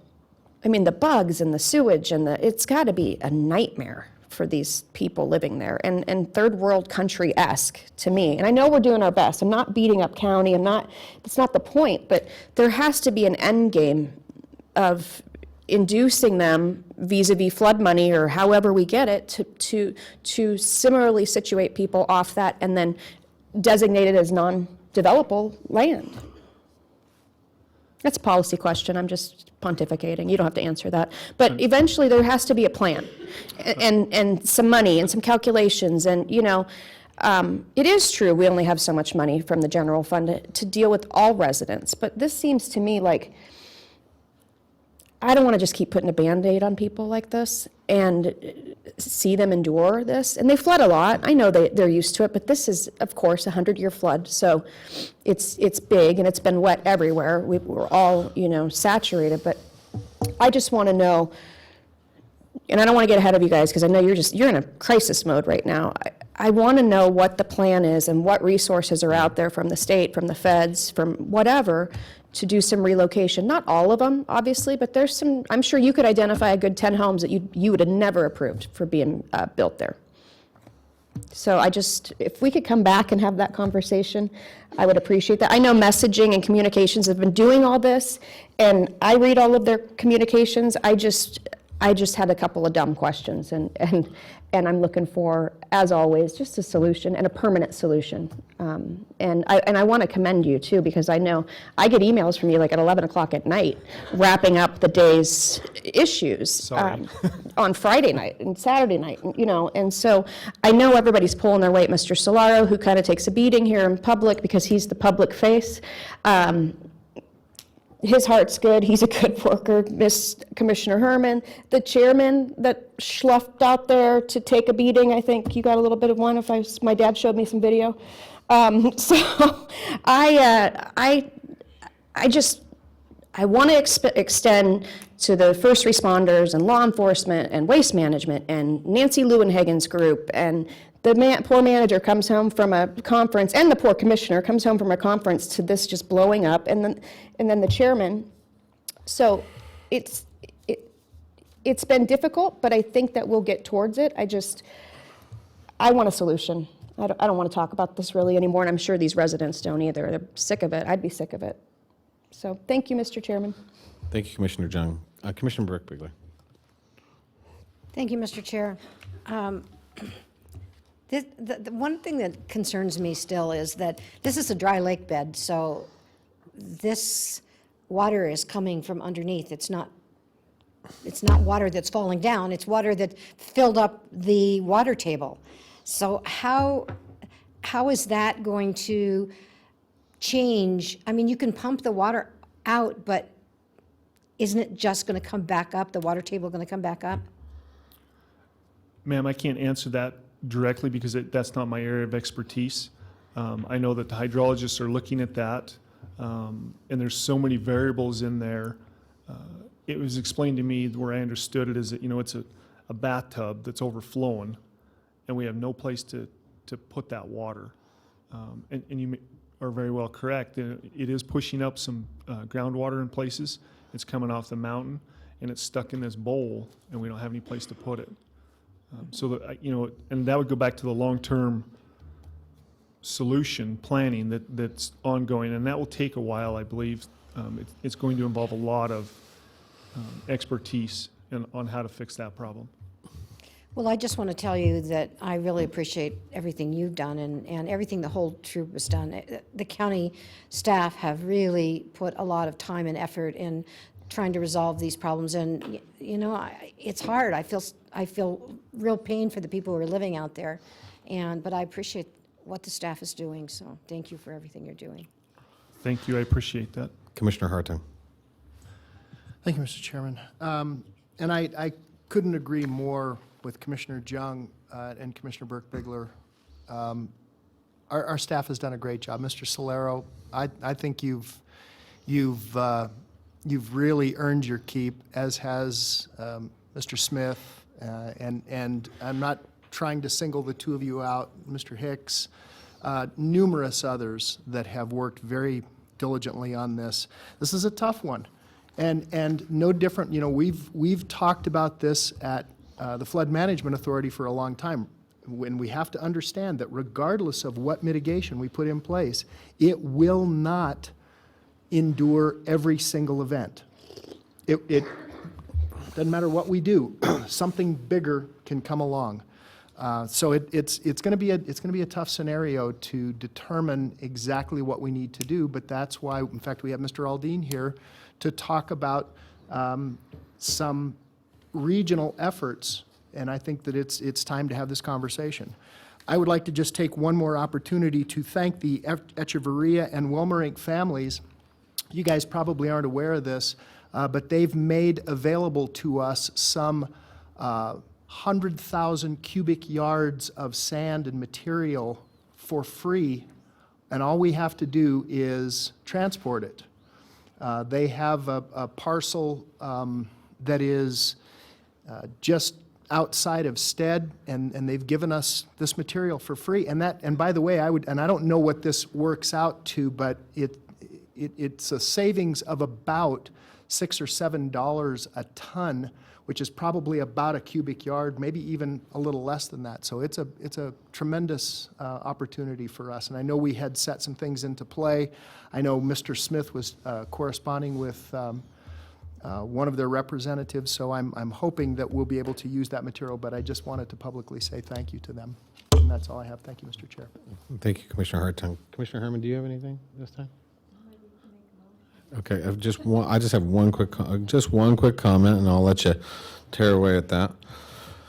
Mr. Hicks, I have to thank you for the last 7 days. You have been you've taken on a situation that has been extremely challenging, and remained calm and focused on the ultimate goal. And your number one priority has been the safety of those residents, and doing what you can. And I know I personally participated in those meetings with you on Monday and Thursday of last week. It was difficult, but I felt tried to answer as many questions as we possibly could. So I want to thank you for being right there on the front line every day with this. This is a very difficult situation. The manager and I and Mr. Hicks have visited numerous residents over the last week, and spoke with individuals on all sides of the valley. This is a challenging event. This is not an event that anybody had anticipated. This is not an event and I know that the residents are extremely upset that it has taken this long, or for our standpoint, this long for a response. But since we had boots on the ground, we have been very fast acting, and a lot of that comes to you and Manager Slaughter. So thank you first and foremost for that. Commissioner Jung, to your discussion earlier, FEMA does have a program that they did put forth in Louisiana called Blue Acres. It's where FEMA uses money that would go in after an event of this magnitude, will go in and assess properties and decide whether they are no longer inhabitable, and would purchase those lands through eminent domain and take those lands and gives monies to those residents and move them out of the area and return those pieces of property either back to the county or state in which they reside, and provide and make those just new natural floodplains. So that is a program that's out there. Hopefully, with the execution of those documents from the White House, and with more work with FEMA, and I know Instant Commander Hicks and Manager Slaughter have been working diligently with our not only the state but also with the federal government to resolve some of these issues going forward. So I think that will help in our future planning and hopefully do so. Also, I want to thank Kevin Schiller and our Health and Human Services staff. They have been tremendous. I think they were first boots on the ground realistically. dealing with the residents out there, trying to get people relocated and try to people into, medium to permanent housing. I know there's still some challenges and people are upset, but we are doing what we can with the time that we can and as fast as we can to get people situated into housing so that we can figure on continuing to remediate this problem in the water. So I am hopeful that the HESCO area, I believe in this plan that you have in front of us. I've looked at it a number of times with you, and I think this is the best plan. Like you said, it is a bathtub. And the only thing we can hope for at this time is that because we can't pump it anywhere and can't get rid of it, so we got to let it evaporate. So this is the best plan for it to evaporate and increase that surface area. So thank you. With that, at this time, I'll turn it over to Commissioner Herman and allow her to make the motion. Oh, I'm sorry, Manager Slaughter. Mr. Chair, if I could, perhaps in support of possible motion, just want to talk a little bit about the overall impact. As of yesterday, we have 47 residences that are threatened, 16 that have been identified as damaged. We have one commercial property, it's the church, that is identified as damaged. We currently have 42 individuals who have been housed, who evacuated their homes. That's 11 families representing 42 individuals that Washoe County and the state have worked to find transitional and temporary housing for. To date, we've had approximately 450 individuals in the field working. That will increase significantly over the next week as Incident Commander Hicks has mentioned on the implementation of this barrier. To date, the estimated incident cost is at $3,008,927. And those costs, again, will continue to increase as we implement the plan as described. We will, at a future meeting, I've had discussions with staff regarding emergency funding, and we will be bringing that as an item in the near term to you to talk about emergency funding for the event. And Mr. Slaughter, I believe also that the HESCO barriers themselves, the purchase of the HESCO barriers and the implementation are roughly $2.5 million is what we were estimated costs. Yeah, that's a moving target, if you will, because I don't know the sand, the material to fill them and that. Mm-hmm. So yeah, it's probably about $2 million to $3 million, I'm guessing. And I know yesterday that the contract for that sand with NDOT was closed at 1 o'clock. They were opening bids at 2. Do we know who the contractor was selected to do that? Road and Highway Builders got that contract. Road and Highway Builders, so they will be doing the hauling for us. Mm-hmm. Okay, great. They were hauling at 7 o'clock this morning. Perfect. Sounds great. All right, Commissioner Herman. I just wanted to make one comment before I make the motion, and that is that this sort of event isn't just isolated to Lemon Valley. This could happen in any one of your districts. Thank you. Yeah, yes. Okay, Commissioner. Hey, Mr. Chairman, just something else. I think when we're going out after the emergent issue has been cleared, that in keeping what the commissioner of the district was saying is let's also identify other areas that are at risk for this in the future. And, ditches that we know notoriously overflow up off Zalezi and that area and the unincorporated and the steamboat and all that. And let's just see if they need to be identified as future floodplains as well. Because what the Weather Service tells us is to expect more severe weather, not less. You're going to have hotter summers and wetter winters, warmer, wetter winters.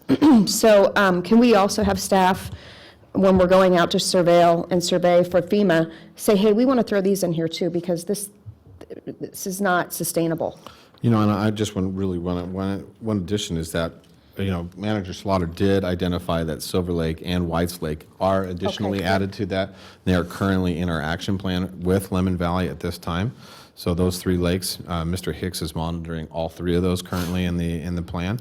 And then also, Washoe Lake, you're right, Commissioner Herman, Washoe Lake, if anybody has driven the legislature or Carson City in the recent, water is up to the edges on both sides. And there are a number of residences on the west side of the valley and also the north side of the valley that would be affected if that water continues to rise. With the size of the snowpack that we have on Mount Rose and Slide and the Sierra Nevada range in that area could be significant. And when we see 75, 70-degree temperatures, as we've seen the last couple of days, continuous, we can see very, very high water flows into those areas, which could be immediately impacted, and we would be right in the same situation. So for future reference, as we look into this, and just a little clarification, as we, with this declaration of emergency, this is not specific, this is not area specific to Lemon Valley, this is inclusive of all of Washoe County. Is that correct, Mr. Manager?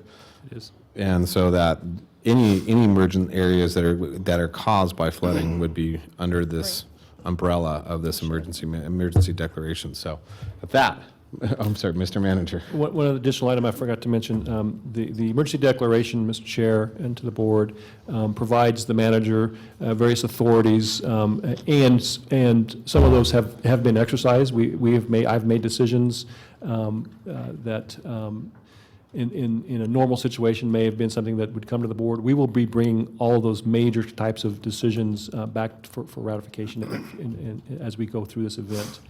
So this won't be the last time we see this issue. And not just flooding, but also snow in Incline Village. Yep.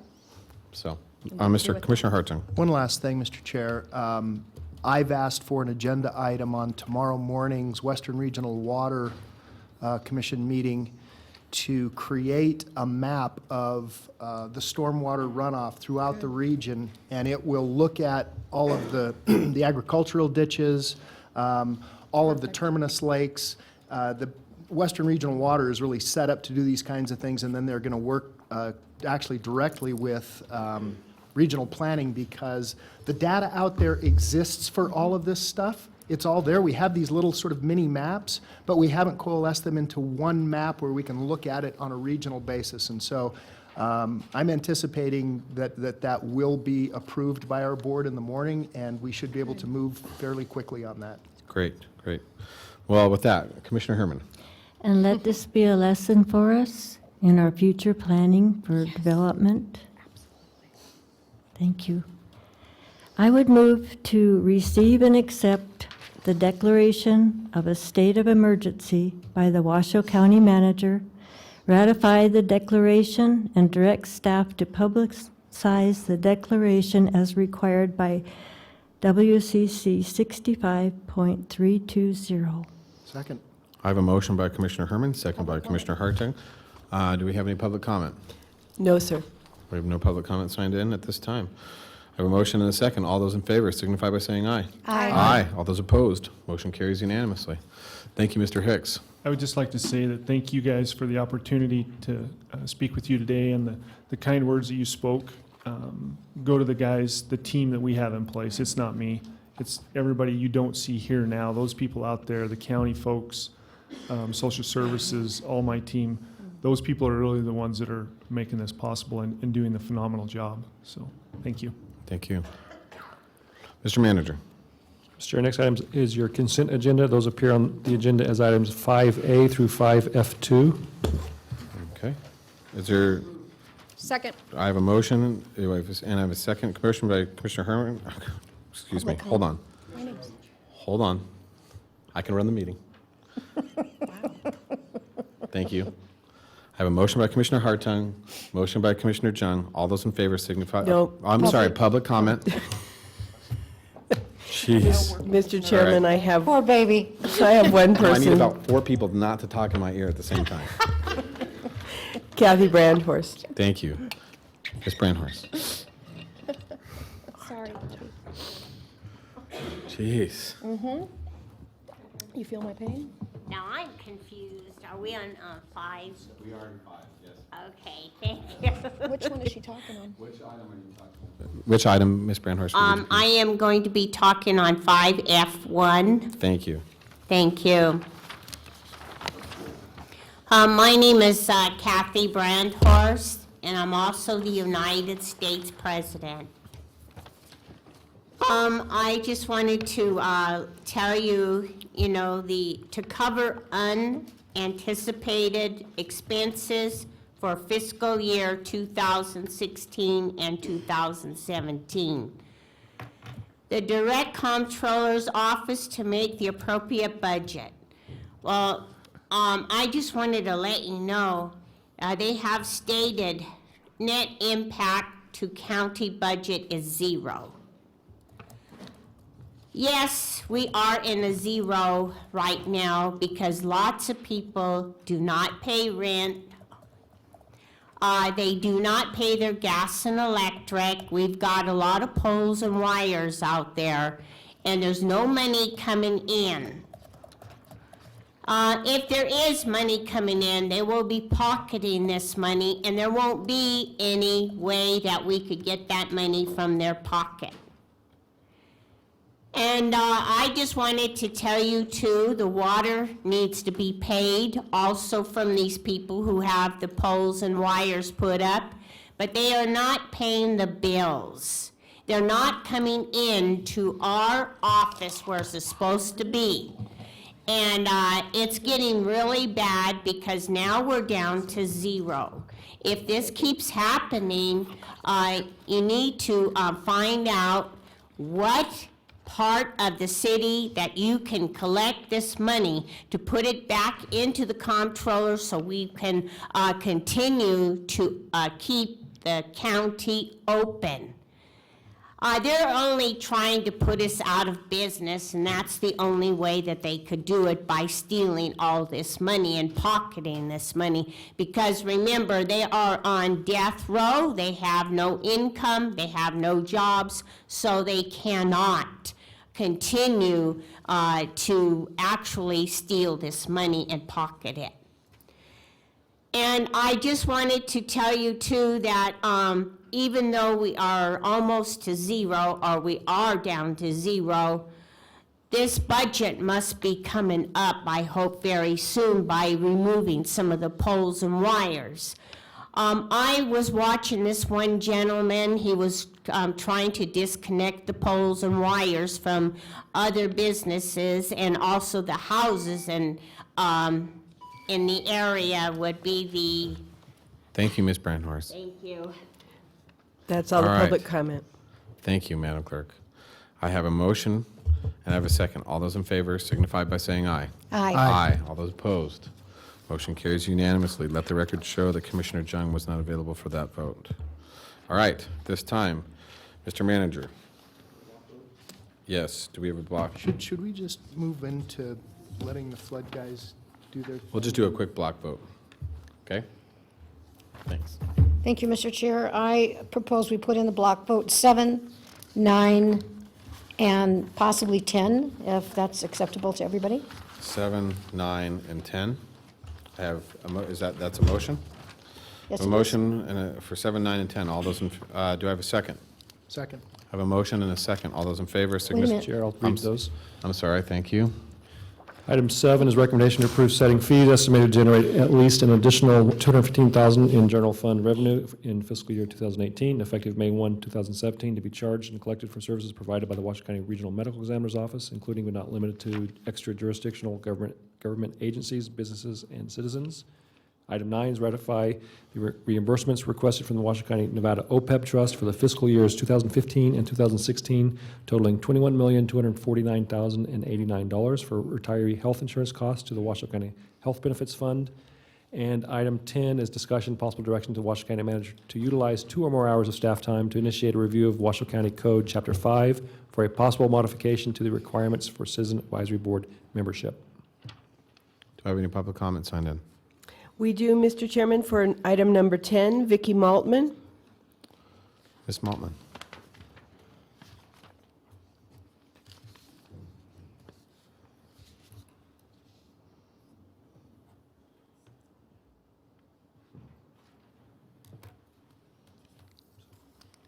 That came up faster than I expected. Good afternoon, or good morning, something.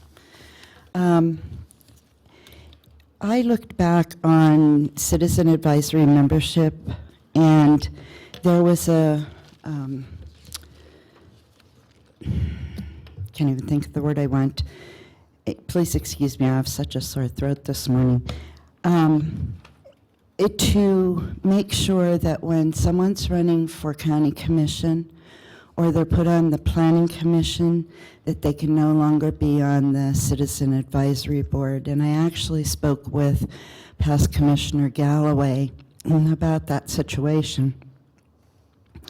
He wasn't even thinking at the time of some of the other boards that people could be elected to. Currently, we have 2 people that ran for the Sun Valley General Improvement District trustee position. One of them won that position, one of them did not. And that person still sits on the Citizen Advisory Board. I feel that Citizen Advisory Board, just as it says, it's a citizen, and it's for the citizens. I hope that you will look at the possibility of changing that to include all elected officers, because right now there, and it just so happens, and it happens very rarely in Sun Valley, but we do have a project that wants to go on up off of 7th Street, which is in the sphere of influence for our cab. And it's going to raise money for the GID, obviously, because they will have more people paying in to the GID.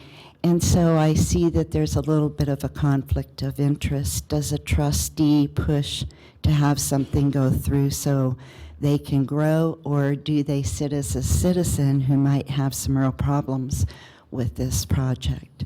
Thank you. Thank you, Ms. Maltman. That's all the public comment on the block items. Thank you, Madam Clerk. All right, I have a motion and a second. All those in favor signify by saying aye. Aye. Aye. All those opposed? Let the record show that Commissioner Jung was not available for that vote. All right, at this time, Mr. Manager, we will take item 6. Item 6 is an appearance by Jay Aldean, Executive Director of the Truckee River Flood Management Authority. It's a presentation and update on the project and discussion regarding VDR 473, in which TRFMA is pursuing forming a committee to recommend a funding mechanism for the 2018 ballot question. Mr. Aldean. Good morning. Mr. Chair and members of the commission, is this the controller for? I believe so. Yep, Could somebody put they're the presentation up? They're bringing your slide up. They're bringing your presentation up right now.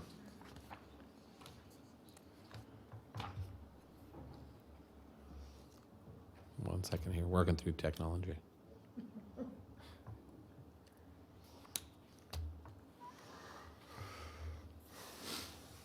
There we are. I have been given 10 minutes, and I'm going to try to keep it at 10 minutes, and so therefore I want to make a couple of points. I tried my best to show and demonstrate the fact that this area floods. If you look at that chart up there, that chart basically is a plot of return frequency versus significant storm events that we have had.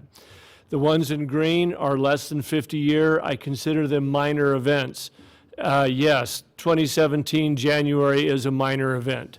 For anything at a 40-year level, I don't really pay that much attention to it because we're looking at storms of greater capacity.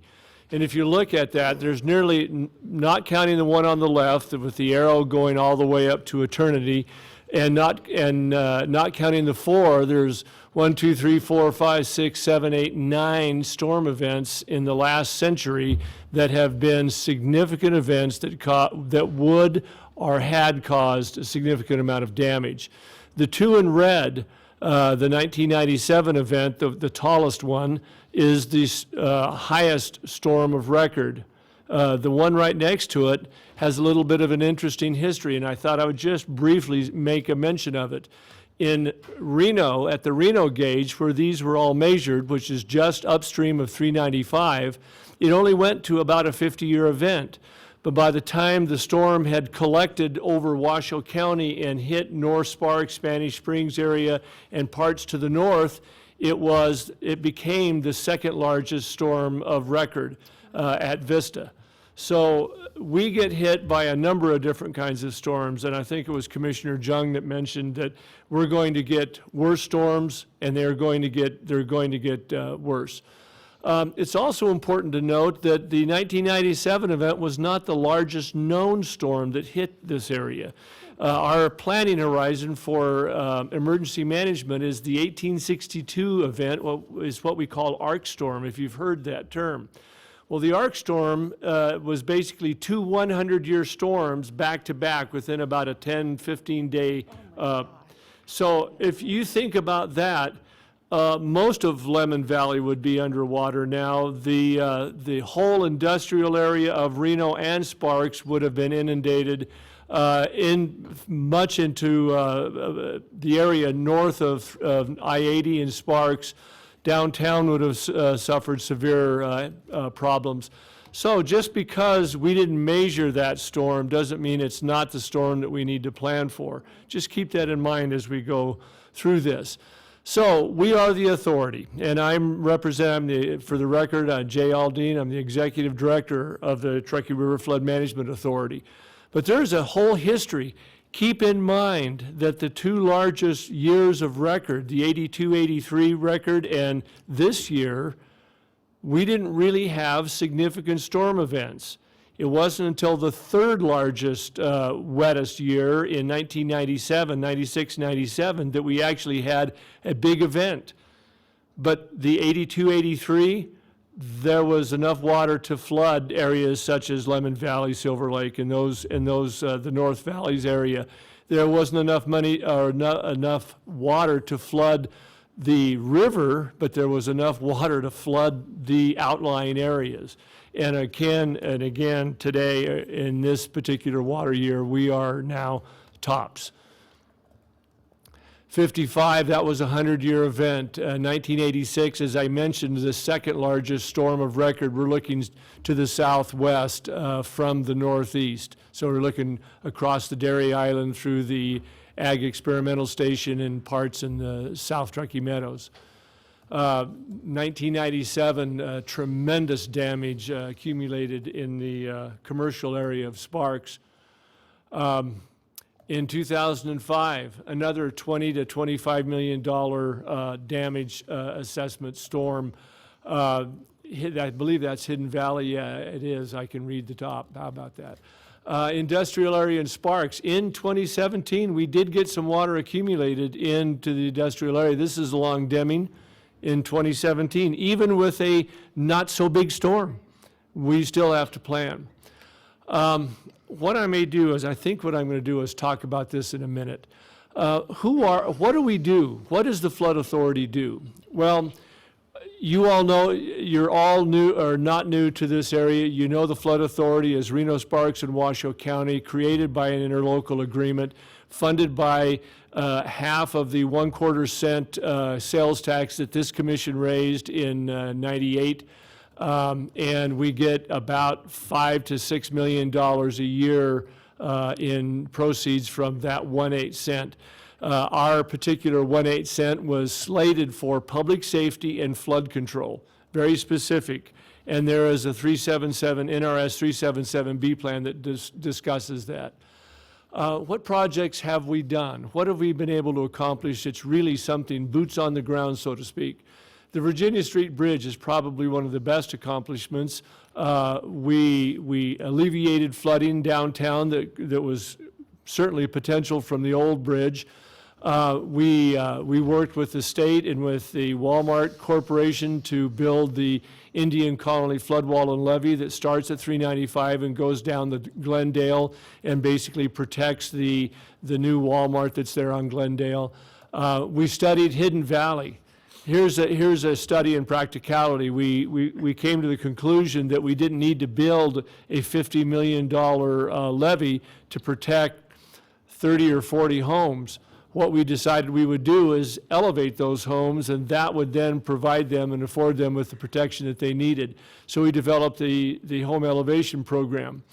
We have a number of restoration projects that we've worked with our partners, Nevada Land Conservancy, the Nature Conservancy. These groups are wonderful. They undertook the work. We basically partnered with them, provided them with funding and expertise. Then, of course, the North Truckee Drain, which is not finished. It was not able to actually function during this last flood. Portion of it is, and Sparks is bid that project, and they will be completing that project this year, or maybe early next year. And we've spent money, $48 million on property purchases and relocations. I will compliment the former director and the ability to recognize that this property, had it not been purchased, would have now been developed probably today, and we would have had to have paid a lot more money for it. So it is all working in our favor, and it also helps reduce the cost of our project. I won't go into the whys on that. What else do we do? Well, we maintain the flood warning system for the region. We also were active participants in the management of the 2017 flood, and we'll talk a little bit about that in a minute. We were really quite happy with the way things came out. Let's see what the next slide is. Let's back up to this one. One of the projects that we have undertaken is to come up with an accurate model of the hydraulics of this region. And as you can see, there is a significant amount of flooding that occurs over the Ag Experimental Station, but all the way to the north in the commercial area. This model was able to definitively predict what that 100-year storm would be. We found that as you can see, the airport, the runways are open, which is the way it was in 1997, and the terminals were flooded, as it was in 1997. We also see a splitting of the downtown, so if you're looking to your left, you notice that the water kind of split off and went towards the airport. So it went up around in the channel, and then it came out near the Grand Sierra, but it also came through the town. And the model is able to predict that, which is it's very good news for us. Because of that, we were able to then take the scenario given us by the Weather Authority or the Weather Service as to how much precipitation was going to occur, and we came up with a prediction of what we thought the 2017 storm event would be. And look at that. Interestingly enough, it predicted the flooding on Deming. It accurately predicted the breakouts that occurred. We knew that we had some water in the south, and it did a good job of doing that. I will also take hits when we're wrong, and we predicted that the water would overflow the Riverside levee in downtown Reno, and it did not. We don't think it's the accuracy of our map, but of our model. We think that we used a prediction from the Weather Service that was a little bit conservative, and that had a tendency to then make our predictions also higher. But it worked. And the fact is, the police and fire units that we spoke with, I apologized to them about being wrong in Reno, and they said, don't ever apologize. This information was so critical to our effort in responding. And so we're very, very happy that we were able to contribute in that way. What our job is to identify a project and then figure out a way to build it, figure out the revenue stream necessary.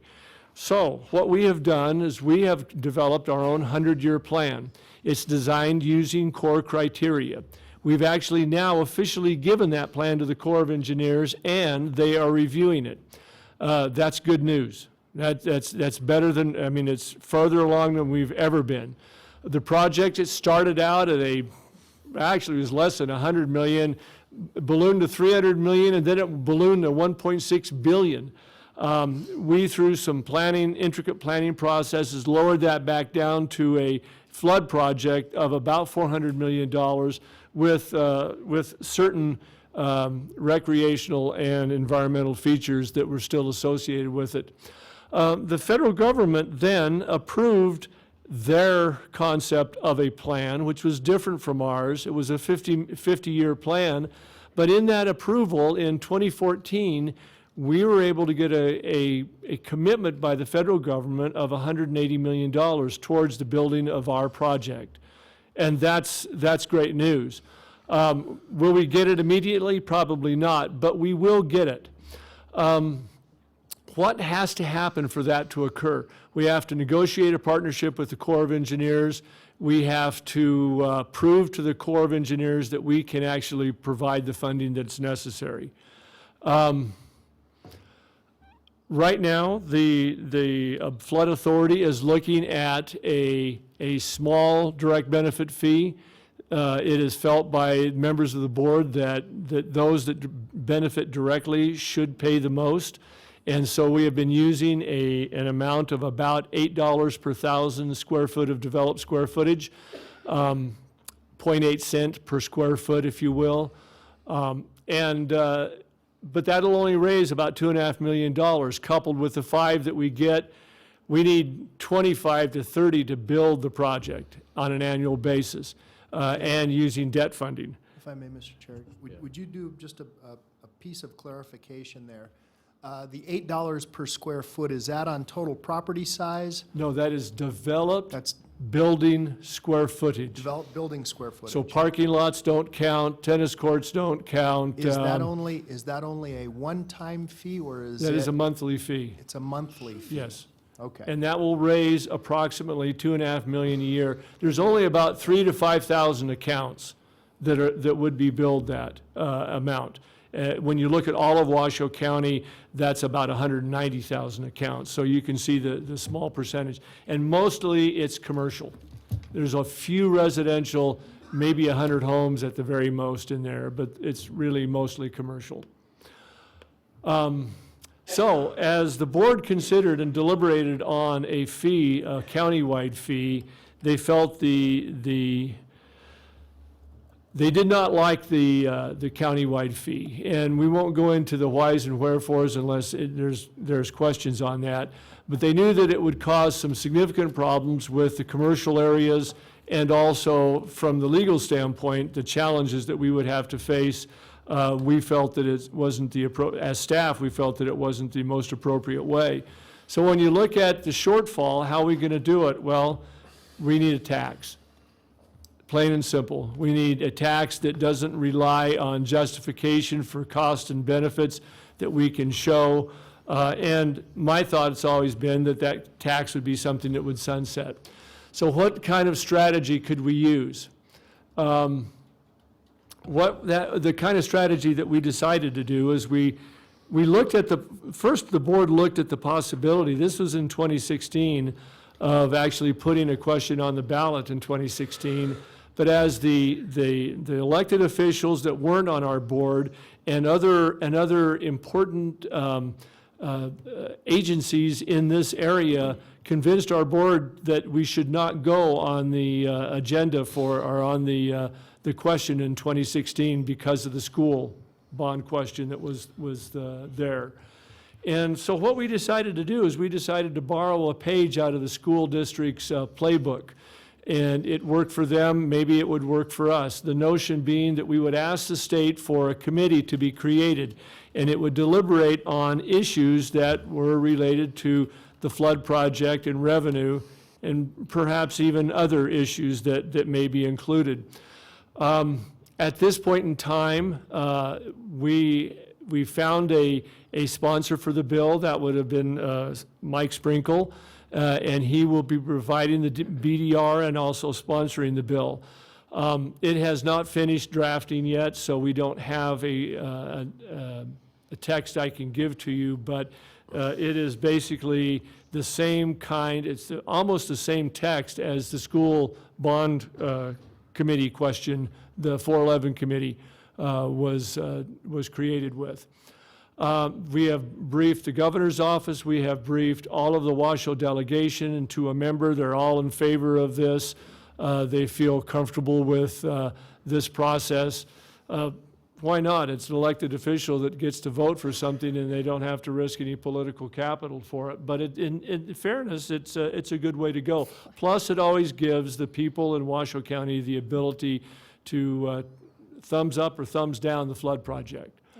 One more thing. The board has asked that we plan this project in terms of as soon as possible, that we build it as quickly as we can, because we know we're going to get another flood. This particular year, we didn't get the flood that we thought we might get. We just got so much water that we haven't been able to put it everywhere. I mean, we just don't know what to do with it all. But at the end of the day, this project will take between 10 and 15 years to build. Figuring a 12-year construction period and maybe 3 to 5 years of permitting, some of that can run simultaneously. We figured that if we start building this in 2020, that we might be able to get it built by 2032. That would involve a debt finance scenario. And with that, what we are here for is to give you this information, but it's also to ask this body for support.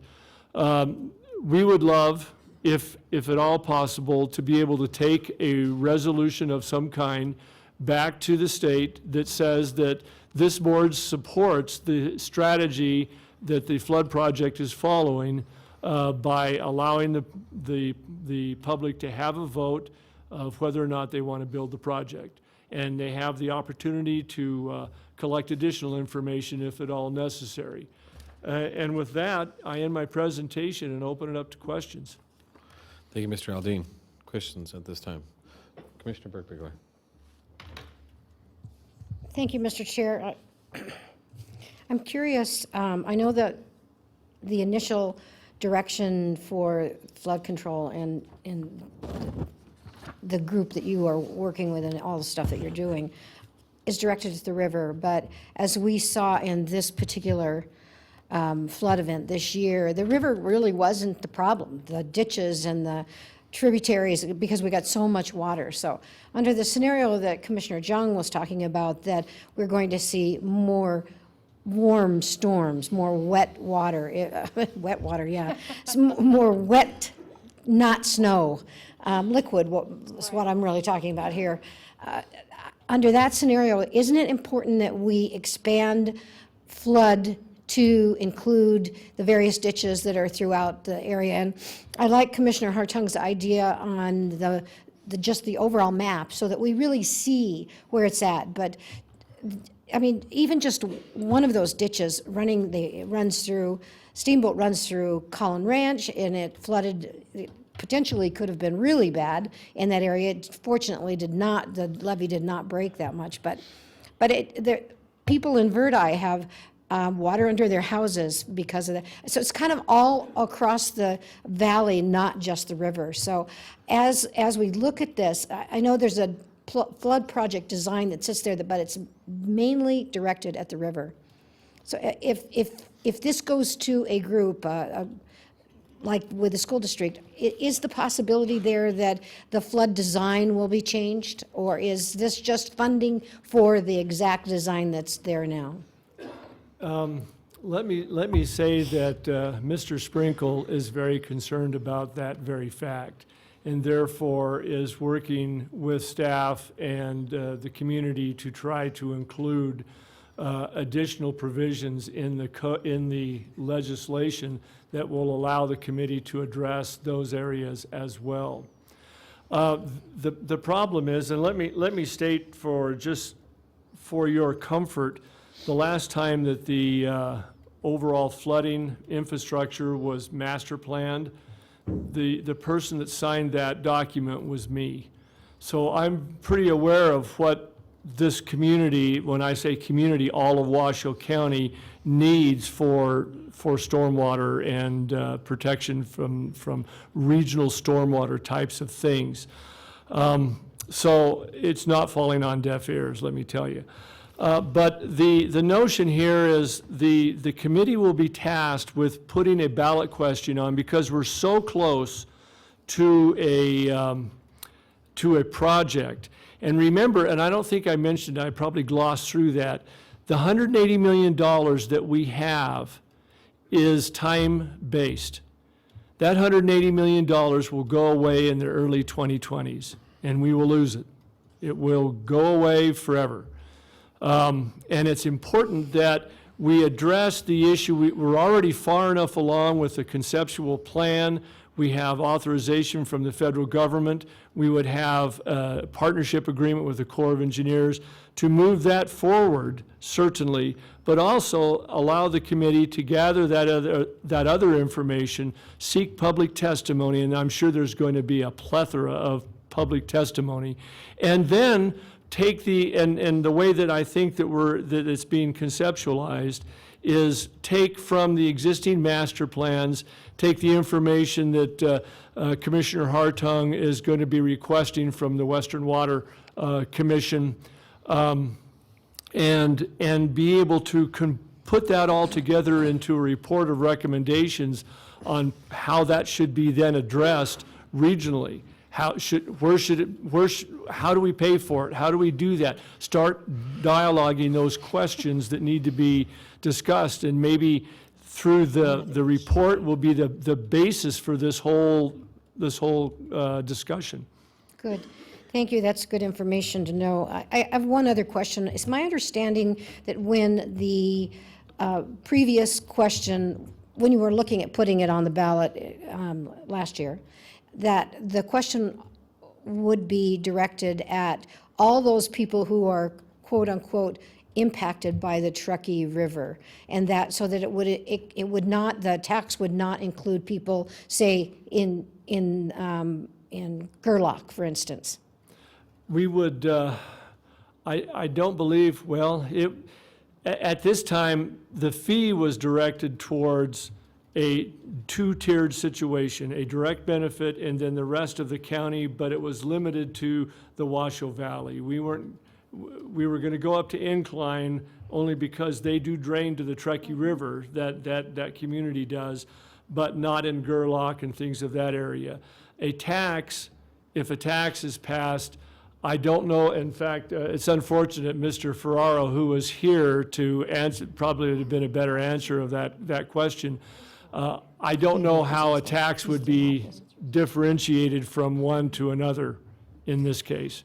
And I just would say that I have a concern. I understand that Incline Village drains into the lake, but the fact of the matter is they're nowhere near Truckee, and they are going to have to pay a fee at some point in time to make sure that we are in compliance with the federal law as it comes to keeping Lake Tahoe clear, particulates out of Lake Tahoe. Mm-hmm. Sooner or later, that's going to impact Incline Village. And I guess my question to you would be, if we're going to make Incline Village pay for flood control down here, are we then willing to step up and pay to keep particulates out of the Lake Tahoe? Because otherwise, what you're going to have is everybody who lives in Incline and Crystal Bay are going to be double taxed on water issues, and I don't think that's a fair scenario either. Well, it's a good thing that I don't have to make that decision. We will allow the committee to deliberate on that, make a recommendation, and then put it before the voters. And I will stand back as a happy staffer answering questions to the best of my ability. Thank you. Thank you, Mr. Chair. Commissioner Hartung. Thank you, Mr. Chairman. So more comments than questions. If this does pass, the people in Spanish Springs would be double taxed. We are already paying $9.31 a month for a stormwater utility in the Spanish Springs Valley. And that flows down through Sparks via the Ore Ditch, and its terminus will ultimately be where Sparks is finishing the North Truckee Drain. So we are already paying into that program. My suggestion has been for a long time, if we look at this process regionally, even though I understand we're talking about the Truckee River, many of the tributaries in the Truckee Meadows, Steamboat, Whites Creek, Hunter, numerous others, Thomas Creek, they all contribute. Out in Spanish Springs, via the Ore Ditch, all of that contributes to the flooding at the Truckee River. And if we're able to look at this from a regional basis and stem some of those tributaries. I recognize there's some real challenges because much of it is on private land. But if we can stem those tributaries, you stop the flow into the Truckee, it will dramatically reduce the level of flooding. If you look at the system higher up, you start at Lake Tahoe, you go to Donner Lake, you go to Independence Lake, you go to Prosser, Boca, Stampede. Sadly, Martis, because of seismic issues, does not exist. Those were built and designed to do two things: mitigate flows and have a beneficial use for water, so that we have some storage. But when you look back at Jay's his graphic in 1862, we had no dam at Lake Tahoe. Everything that came down the Truckee. There were no reservoirs to mitigate some of those flows.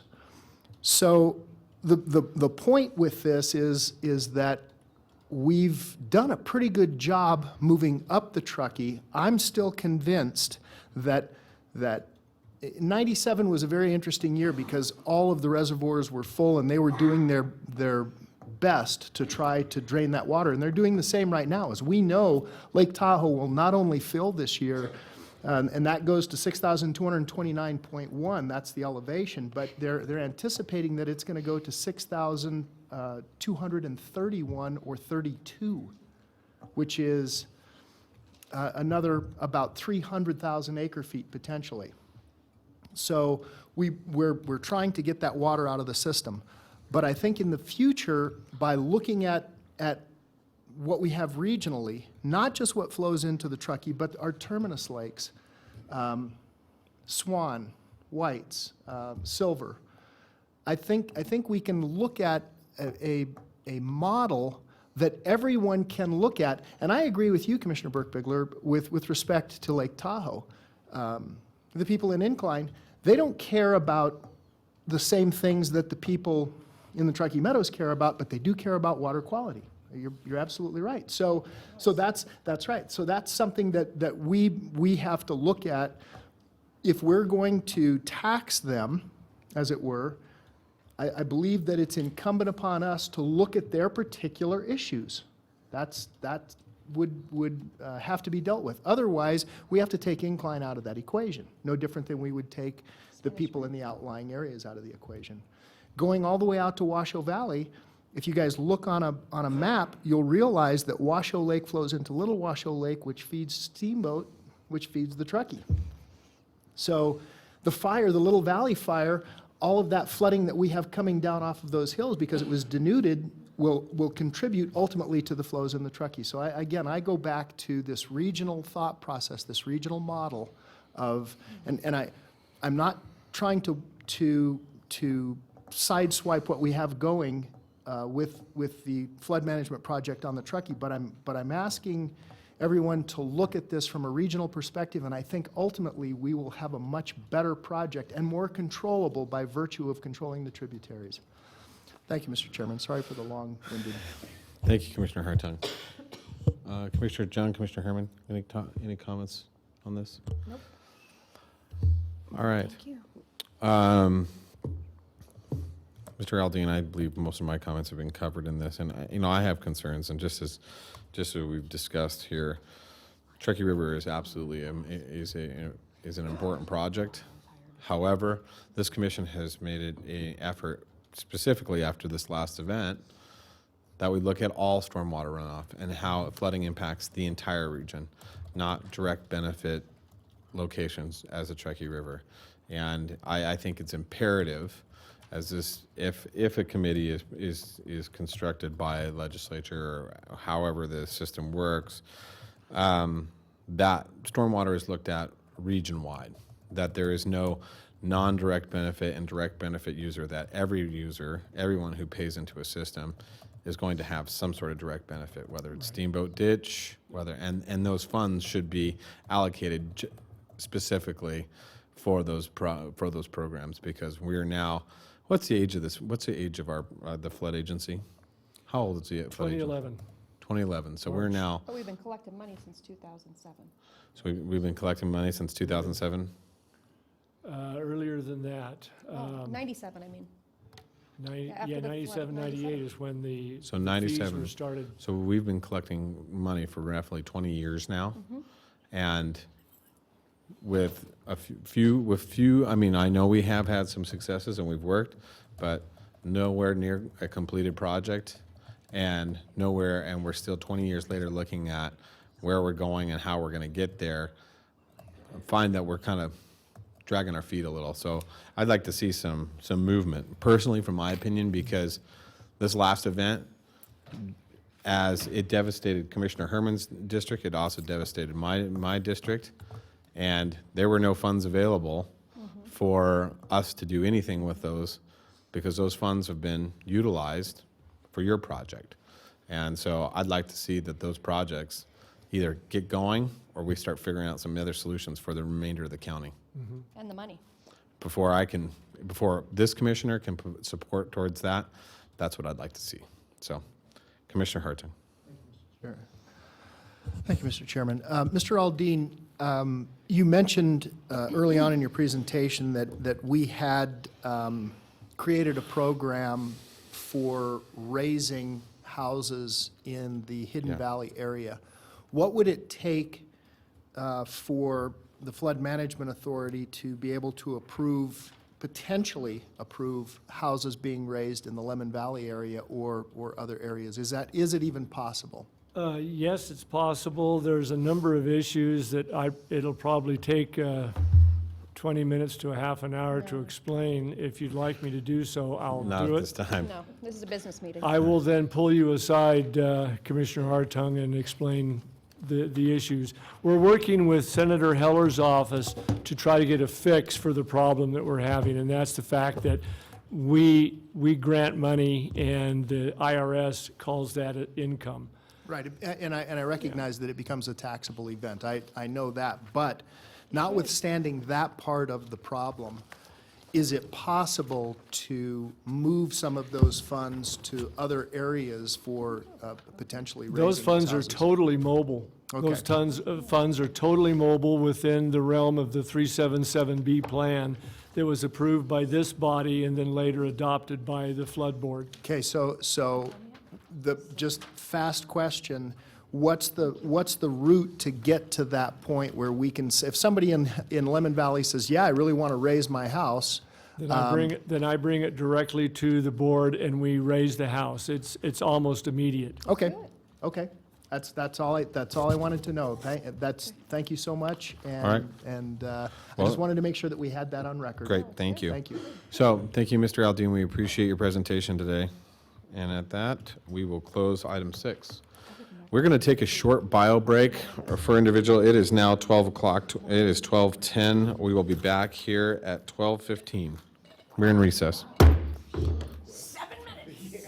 Hurry up.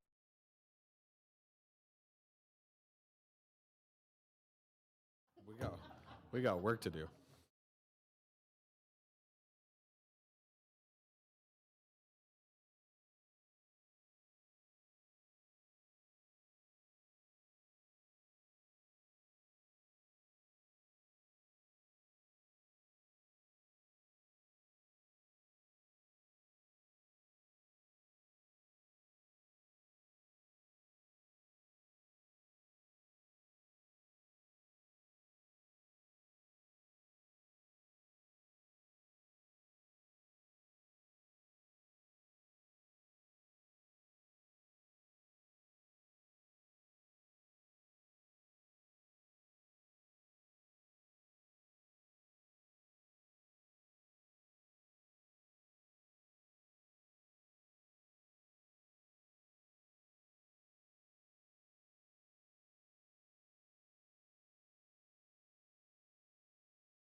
She didn't do the block votes. She didn't do the buck slips, I mean. Yeah. She wrote it down.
Thirteen was removed, right?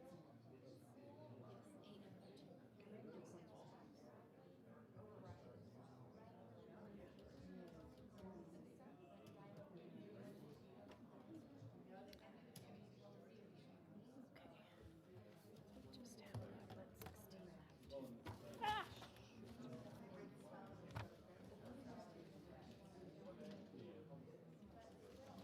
I got your comment pads out of order.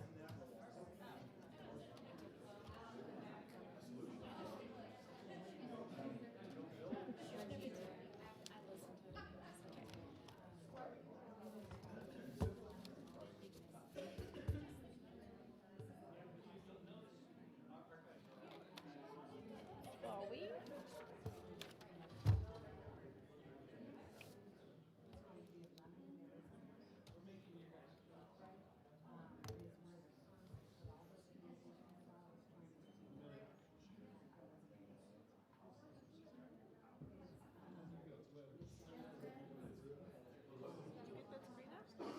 No. Oh, wait. No, it It's won't come scanning up. for No, I signal. We turned it on. Oh, I had okay. plugged it and turned off so I get one monitor working. But now that I can get in here, actually, look at something, maybe It's done it before. Oh, it has? This is not the first time. Oh, that's, no. Oh, wait. There you go. One, two, three. Those are 2 items left. Oh, okay. Well, now what am I getting? I have only 3 things. Yeah.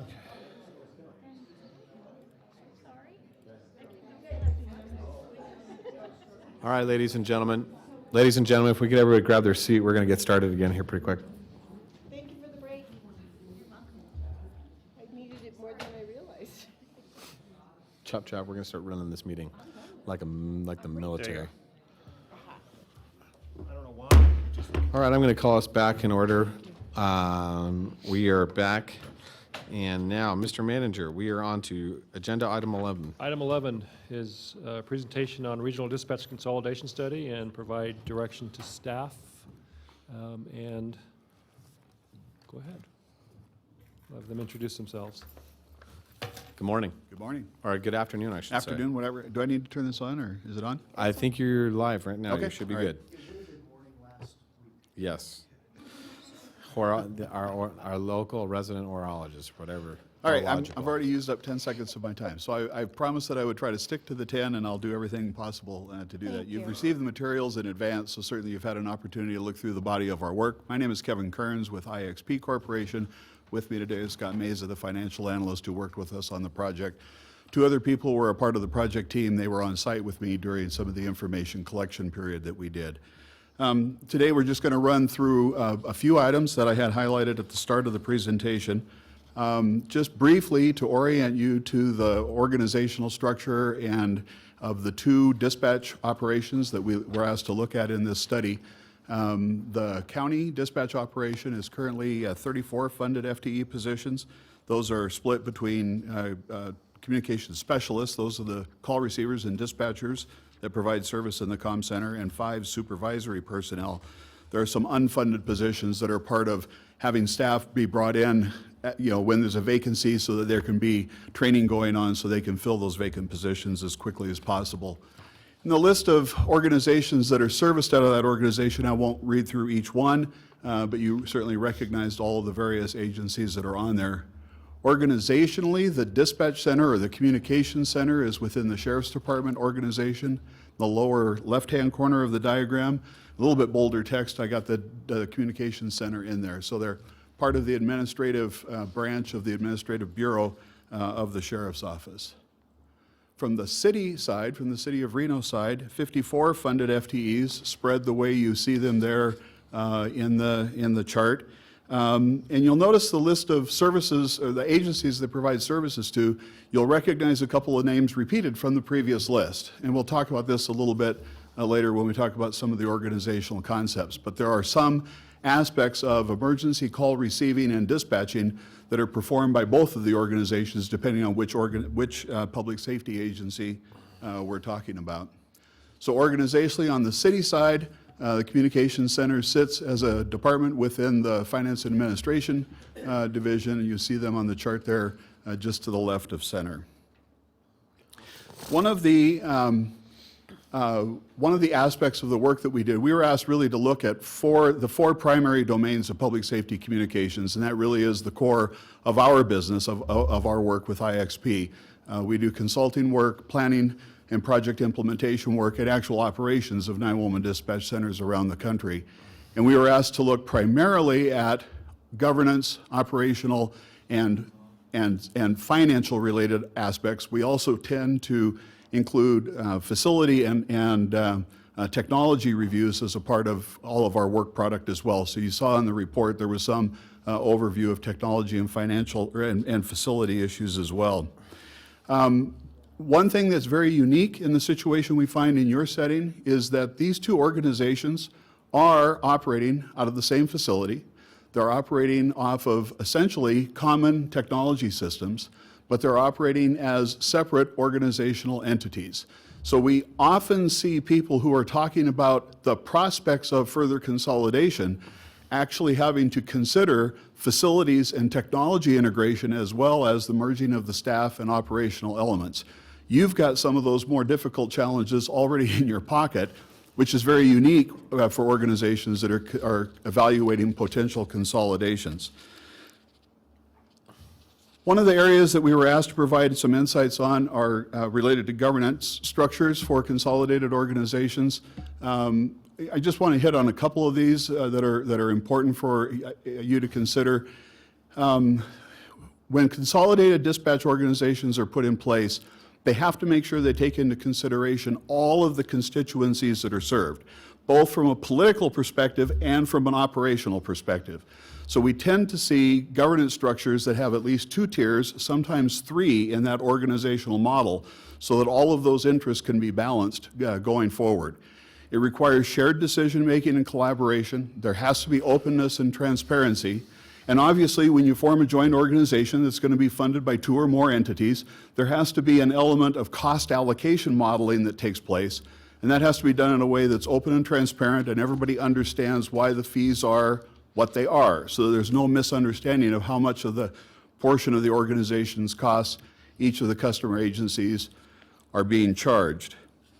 In your situation, you have a number of existing intergovernmental relationships that you have implemented in prior years, all of which provide some useful insights on how you could consider forming a governance organization if you were to decide to further consolidate your dispatch operations. We've referenced those in the report. A few points up here that kind of talk about the areas where you can get some good lessons learned from your own prior work.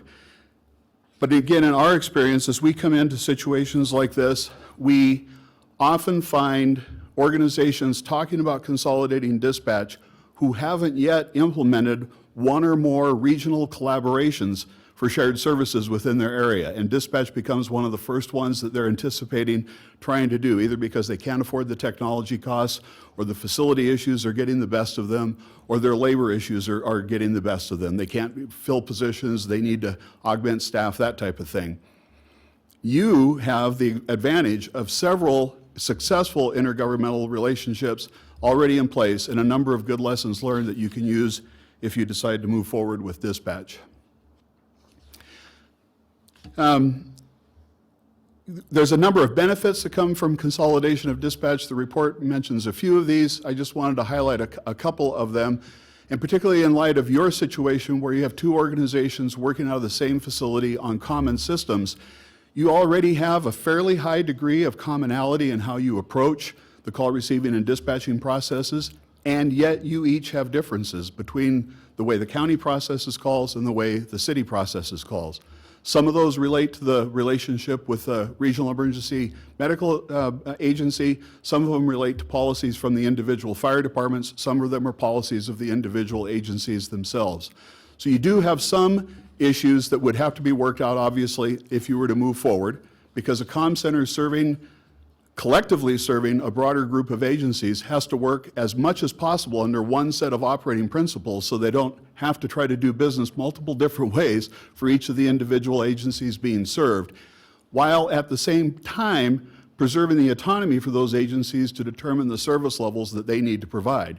So what we often see is this manifests itself in both fire and law enforcement, where each agency decides the level of resources they want to dispatch to a call. It's that the comm center has to be able to accommodate that for all of the agencies, and not everyone will approach their work the same way.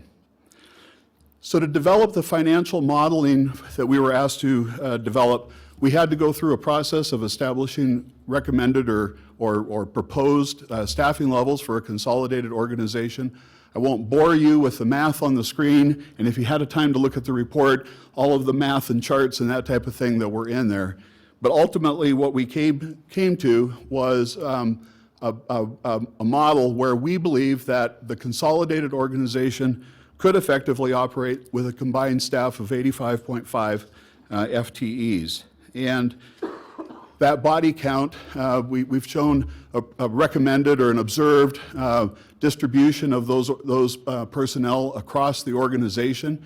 Comm center organizations need to be balanced between management and oversight roles and day-to-day supervision, as well as the boots on the ground telecommunicators that work in the call receiving and dispatch functions.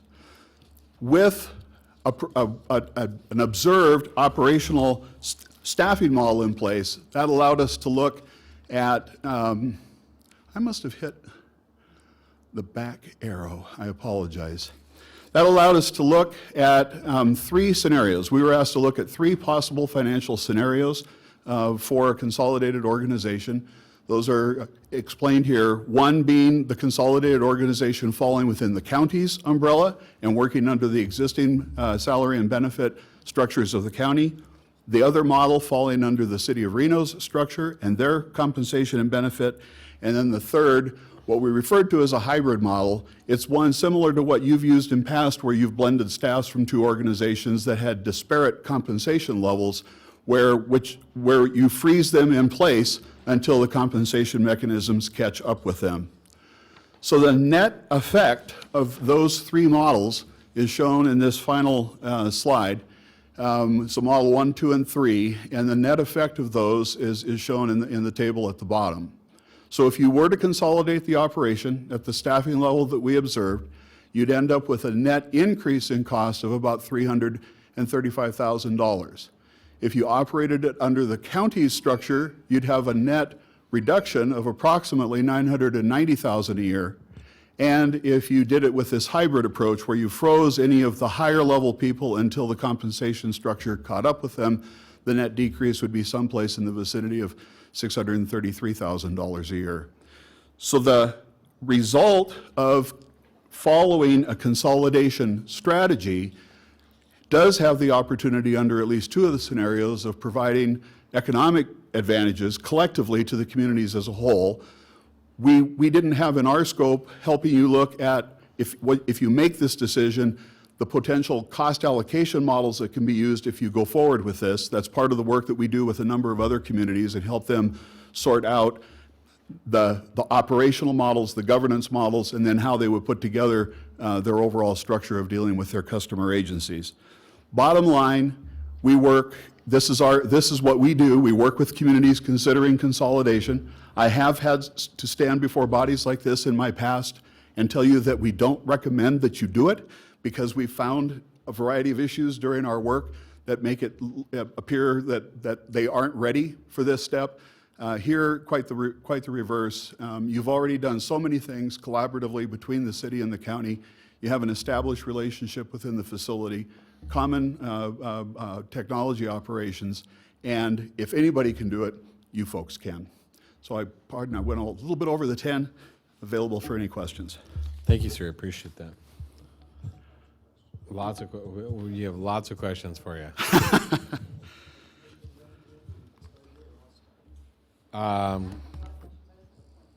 Okay, Commissioner Jung. We'll start with Commissioner Jung. All right. My only concern, and it's been my concern for quite some years now, is I see that you are assuming in the hybrid approach that we will continue to have disparate pay for the same work in the same building next to each other. No, only for the transition period until the compensation level on the, if you take the hybrid approach and use the current scale of the county scale, and not to get into labor issues, but what we often see in consolidations, what it currently exists in a collective bargaining agreement of the 2 or the 3, sometimes we're dealing with 5 or 6 entities that are anticipating this. What often results in the ultimate collective bargaining agreement is also a hybrid of the elements that are of each of the separate ones. So what you ultimately end up with in your next cycle of negotiations, if you decide to do this, may not be exactly what's in your current CBA. But it would, the approach in the hybrid model is one that doesn't require, and again, remember, this is assuming that it would be coming into the county and operating under the county benefit and compensation structure. It doesn't make anybody coming into that take a cut in pay.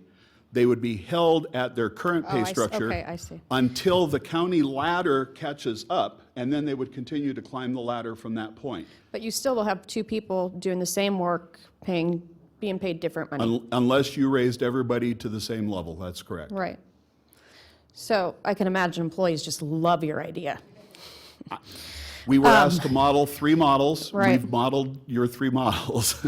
I get it, but I think that's my biggest concern. It's always been my concern about having people sit next to each other, do the exact same job, and have Right. totally different packages. And, you know, from a business standpoint, I would hate to manage these people, especially the ones that, and they all know what they make, you know. So I don't know how much I love this idea of maintaining that. I think it'd be more important to demonstrate to people who are truly in this job. I mean, this is the highest stress job on the planet. The people have, at least our people from HR I've asked about, they're more sick than most people, which is right. You're dealing with life or death situations. I would rather figure out a way vis-a-vis our government services tax to bring everybody up to that level and then move forward from there. Because I think you also will attract and maintain and retain really good employees whom going into dispatch, I could imagine would be, you're not sure what you're getting into, but if you're nosy like me, I think I would love it because I want to know the news behind the news.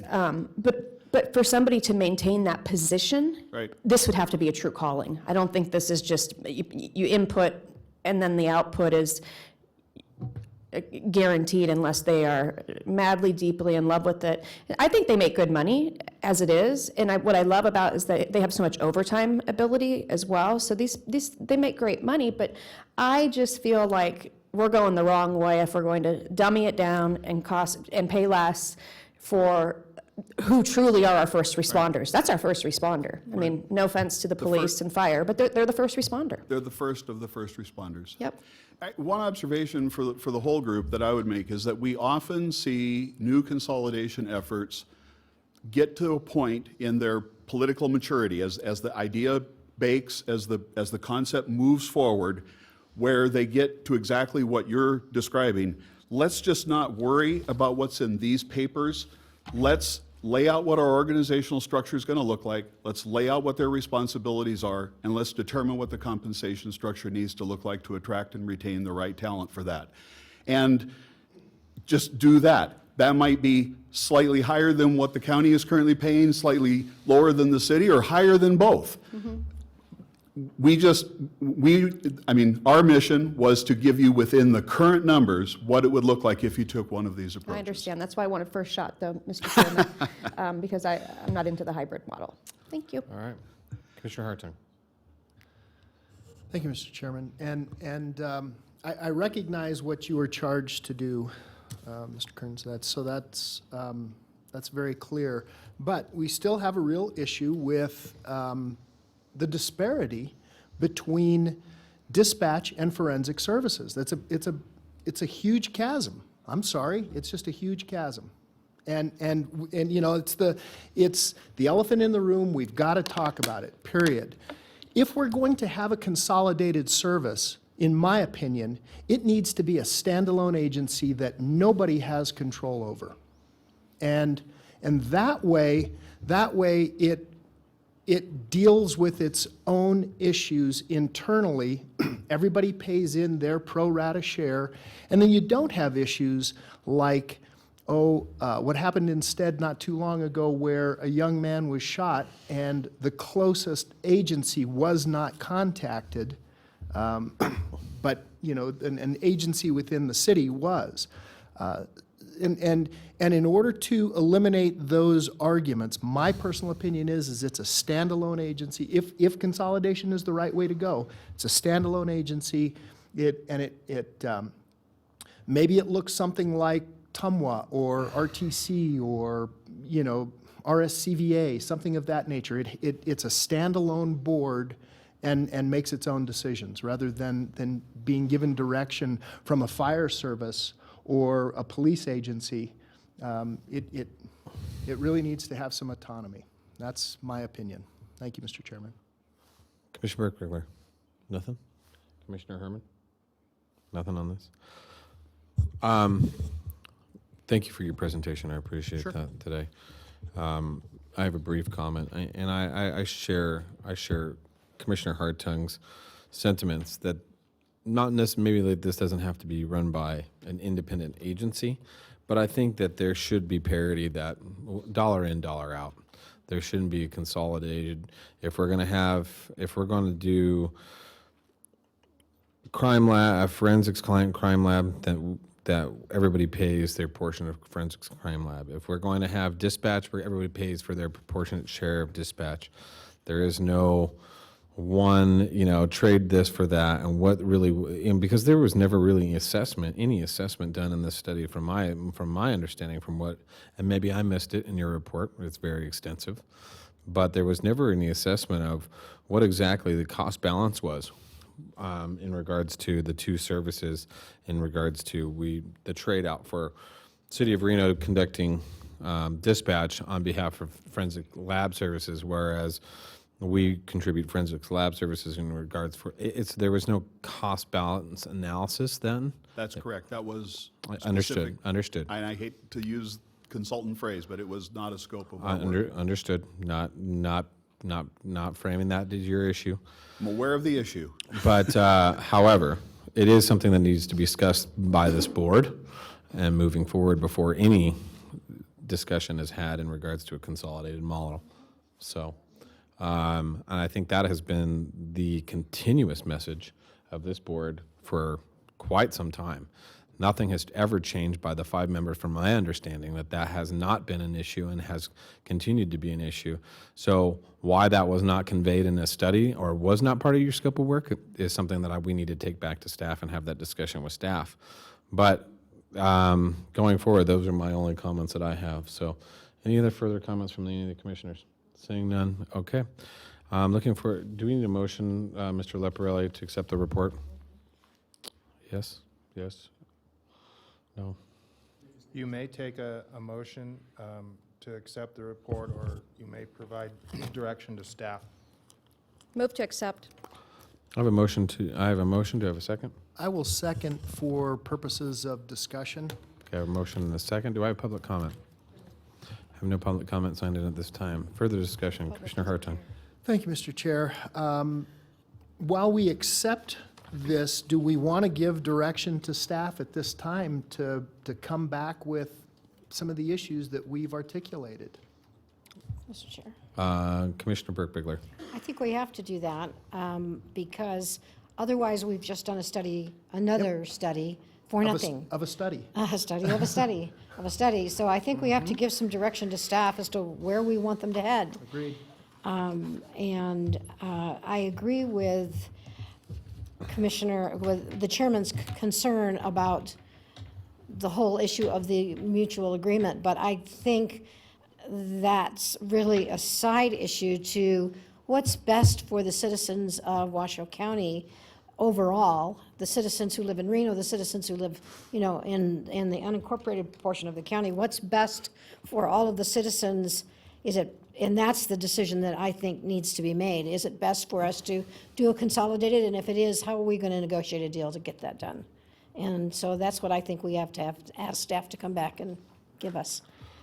And I agree with Commissioner Burke-Bigler to clarify that statement as well, is that city boundaries don't define a citizen of Washoe County. Indeed. Everybody is a resident of Washoe County that currently lives within the 6,600 square miles of our county. And if you're in need, no matter where you live within our county, you need to have that service available to you. Closest and quickest, and so it should not be decided upon by geographical area. That is something for us as policymakers and leaders to decide how that cost is allocated and balanced, but it shouldn't be at the cost of our citizens ever. So with that being said, I would direct staff that, I think based upon conversation to hear that staff go back and look at alternative options in regards to moving forward, but moving forward sooner rather than later, because as I've said a number of times, we have been dragging this on for at least now 2 years. And if I may, Mr. Chair, I would also add that we have to take it out of the purview of the call center as to which agency should respond and take it to not just which agency, but take it to the closest agency that's able to respond while calling the agency that the issue is residing in. Home agency. I agree, and I think that falls also with the issues of run cards and how we can do that, because we have those challenges in South Washoe Valley that we currently are challenged with in regards to who responds and what EMS should talk to, and where the 911 call goes to, and based upon run cards, it's a challenge. So, Mr. Chair? Yes. In addition to asking our staff to look at the models, I think it's also time for our staff for the managers to sit down together and have a discussion about it. I mean, we're never going to reach this agreement on our own. We have to have our partners, Reno. We have to work together on a process. And so I think part of the motion needs to be that the staff needs to be directed to look at the study and where do they go from here, and to sit with the city of Reno and hammer out an agreement. Okay, Commissioner Herman. I think that maybe we need to include in that meeting that takes place of the mines, someone from the sheriff's office who is very, very, close to the situation, and maybe fire. Yeah, no question. Because they all have input that would be very important. Right, agreed. So I think we've given staff plenty of direction today. I don't know if we need to necessarily include that in our motion. We have a motion to accept at this time by Commissioner Chung. Do we have a second? Yeah, we do have a second. Motion, second by Commissioner Hartung. All those in favor signify by saying aye. Aye. Aye. All those opposed? Public comment? We already took public, there was no public comment signed in. Oh, we already did that. Thank you. All right. Mr. Chair, Mr. can I Manager. suggest we move to item 16, which is a public hearing? I know there are individuals here waiting for that item. Okay. At this time, we'll take public 16. So So we'll open the public hearing. this is public hearing discussion, item 16, public hearing discussion, possible action on appeal case number AX 16-007, Brian and Terry Nelson, an appeal of the Board of Adjustments approval of variance case VA 16-006, Jeffrey Egert, for the property at 45 East Tuscarora Road, Crystal Bay, to, number one, reduce the front yard setback along Washoe Road from 20 feet to 7 feet to allow for a storage room below the existing deck. 2, reduce the side yard setback from 8 feet to 5 feet for a first floor addition on the main house and to expand the second floor to be in line with the existing and proposed first floor additions. 3, reduce the front yard setback along Teresa Court from 20 feet to 10 feet, reduce the front yard setback along Tuscarora Road from 20 feet to 8 feet, and reduce the side yard setback from 8 feet to 7 feet for a detached accessory structure to be used as a garage. 4, permit a second story above the garage, and 5, allow additional plumbing fixtures in the accessory structure. The possible action of the board would be to affirm, reverse, or modify the decision of the Board of Adjustment. All right. At this time, can we get a brief presentation? Okay. Good afternoon, Eva Kraus, planner with the Community Services Department. Mr. Egat and his applicant, or his consultant is here to answer any questions. Basically, Mr. Egat applied for a variance. He has a very unusual shaped lot. It's very narrow, it's steep.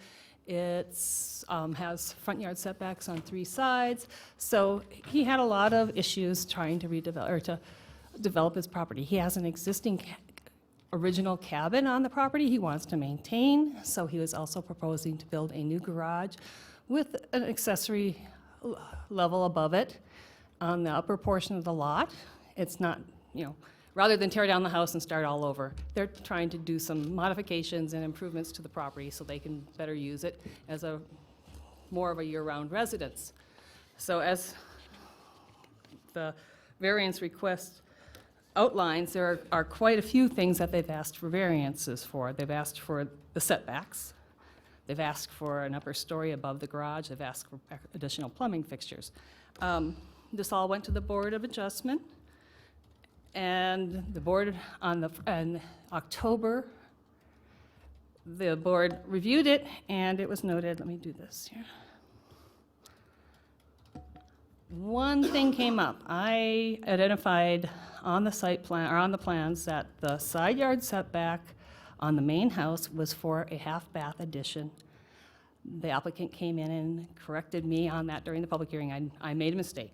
I misread the plans. It is for a full bath on the first floor addition and to extend the second floor addition over the over that area in the side yard setback. So the Board of Adjustment in October approved the garage in the setback on Teresa Court. They approved additional plumbing fixtures in that building. So instead of having one toilet and one sink only, they have a full bath on the upper and lower level and a laundry room, which they don't have in the main house. They also approved the second story above the garage. Then we went back, and the applicant requested to continue the question on the side yard setback until the February meeting. They could not make a December meeting. So staff rewrote this, or prepared a new staff report correcting the errors I made in the October staff report. And sorry, I'm just going to go right through it here. Go to the next one. Oops, there's another presentation for this case for February. So we re-advertised it for the side yard setback, stating that the addition is also for a full bath on the first floor and to extend the second floor over the first floor additions. So it increased the second floor as well. And the Board of Adjustment reviewed that and approved it. And that, so far, that's all been approved. Everything that they requested was approved. Okay. And the Nelsons appealed, stating that they felt that the guest room above the garage was a secondary residence. Under our codes, it does not qualify as a secondary residence. It does not have a kitchen in it at all. It doesn't even have a wet bar in this one. It just has a full bath. They stated that because the slope on the lot is only 16%, that doesn't qualify as a steep lot. In most cases, that has always been considered a relatively challenging slope to build on. But that's a judgment call, too. that the applicant knew his lot was undersized when he bought it. Yes, he did, but he did not know, was not aware of all the different setbacks that applied to all three sides of it. And regardless, it still is a small lot, and it's still very narrow and has a very small building area. They did say the driveway is only 10 feet deep. Conditions of approval actually state that the driveway has to be at least 15 feet deep from the edge of the pavement. And then they also objected to be cutting down trees. That is not something covered by code. And that the granting of this variance would be granting a special privilege to the property owner. So those were the reasons for the appeal. And I tried to address all those in my staff report, and I'm happy to discuss that with anybody or answer any questions on this case on those issues. And you, ma'am, you said that the applicant is here. Yes, he is. Can we get That's the variance applicant, not the appellant. Okay. Yeah. Would you like to come up?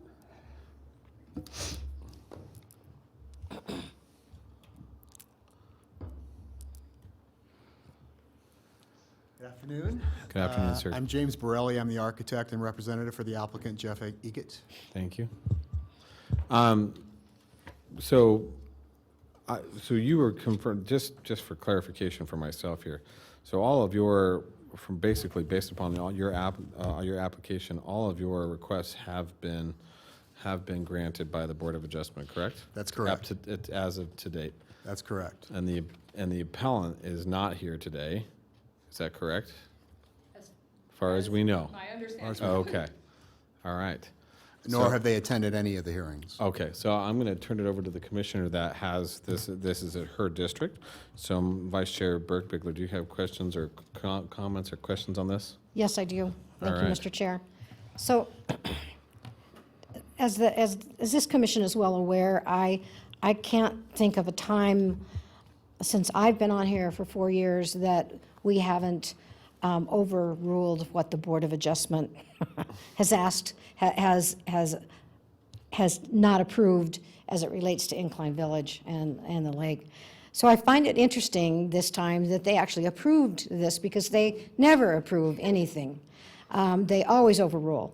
I have done a lot of research on this, and I've gotten a lot of comments from the TRPA. And the appellant is not here today because their schedule would not allow them to be here. However, there are a bunch of documents which have been, copies have been made, and they have been provided to Nancy to be put into the record.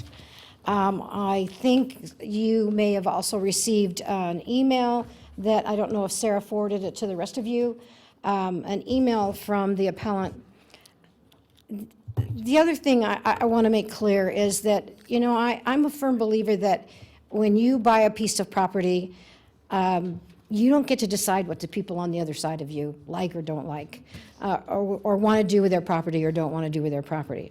However, having said all of that, I have some issues with this, largely not because the tree is going to be cut down, because I called TRPA and asked them to please go look at that tree. And TRPA staff got back to me yesterday and told me that the tree is apparently diseased. And so they are fine with this very tall, which very, as I understand it, beautiful sugar pine is diseased and is going to die ultimately anyway, and that they were fine with it being removed because it would be impacting, it had the potential to impact other trees. Additionally, I think the appellant is concerned about losing their view because of the two-story garage. My theory probably is that the tree blocked their view as much as the garage. So I do see where you're coming from, and very frankly, I'd like to support this, but I have some problems. And so one of my problems is that in our code, it's very clear that we have what we call Tahoe modifiers in our code. So we have to do things in Incline Village and Crystal Bay that are different than we might do in another area because of TRPA. Eva is well aware of that, works with Tahoe all the time, so she knows that. But In this particular case, I'm concerned that the level, the maximum square footage of the structure can't exceed 576 feet of the new structure. Can't exceed that because the old structure has to be bigger, has to be the bigger structure. And I saw Mr. Borelli, I saw the document that was put together that says that the variance applies to the basement and on the existing residence. The upper floor is currently 456, the lower floor is 673, and the basement is 507. But our records show that that property is actually only 774 square feet total. Those figures reflect the modifications approved for the existing residence. So these are figures of what the residence will look like once it's completed. Correct. So one of the problems I have with this is if there are Tahoe modifiers that impact everything, I think we have to look at Tahoe modifiers on all of this. I am concerned about the height of this property and the second-story limits that are often put in place by TRPA because of neighbor views. They do this all around the lake, so I'm worried about that. Our project will totally conform to TRPA height restrictions. So you have approval course. from TRPA totally on this? No. We haven't gone to TRPA yet because we haven't got a variance approval yet. But the Okay. project was designed to conform to all the TRPA regulations, coverage, height, other issues. All right, so I guess then, that's good, I'm glad to hear that. I guess then the last area that I am concerned about is I want a guarantee that the old residence is completed before the new residence. I mean, I don't have a problem with you building them together. What I don't want to have happen is I do not want this new residence built and then the old residence isn't, because that's a violation of our ordinances.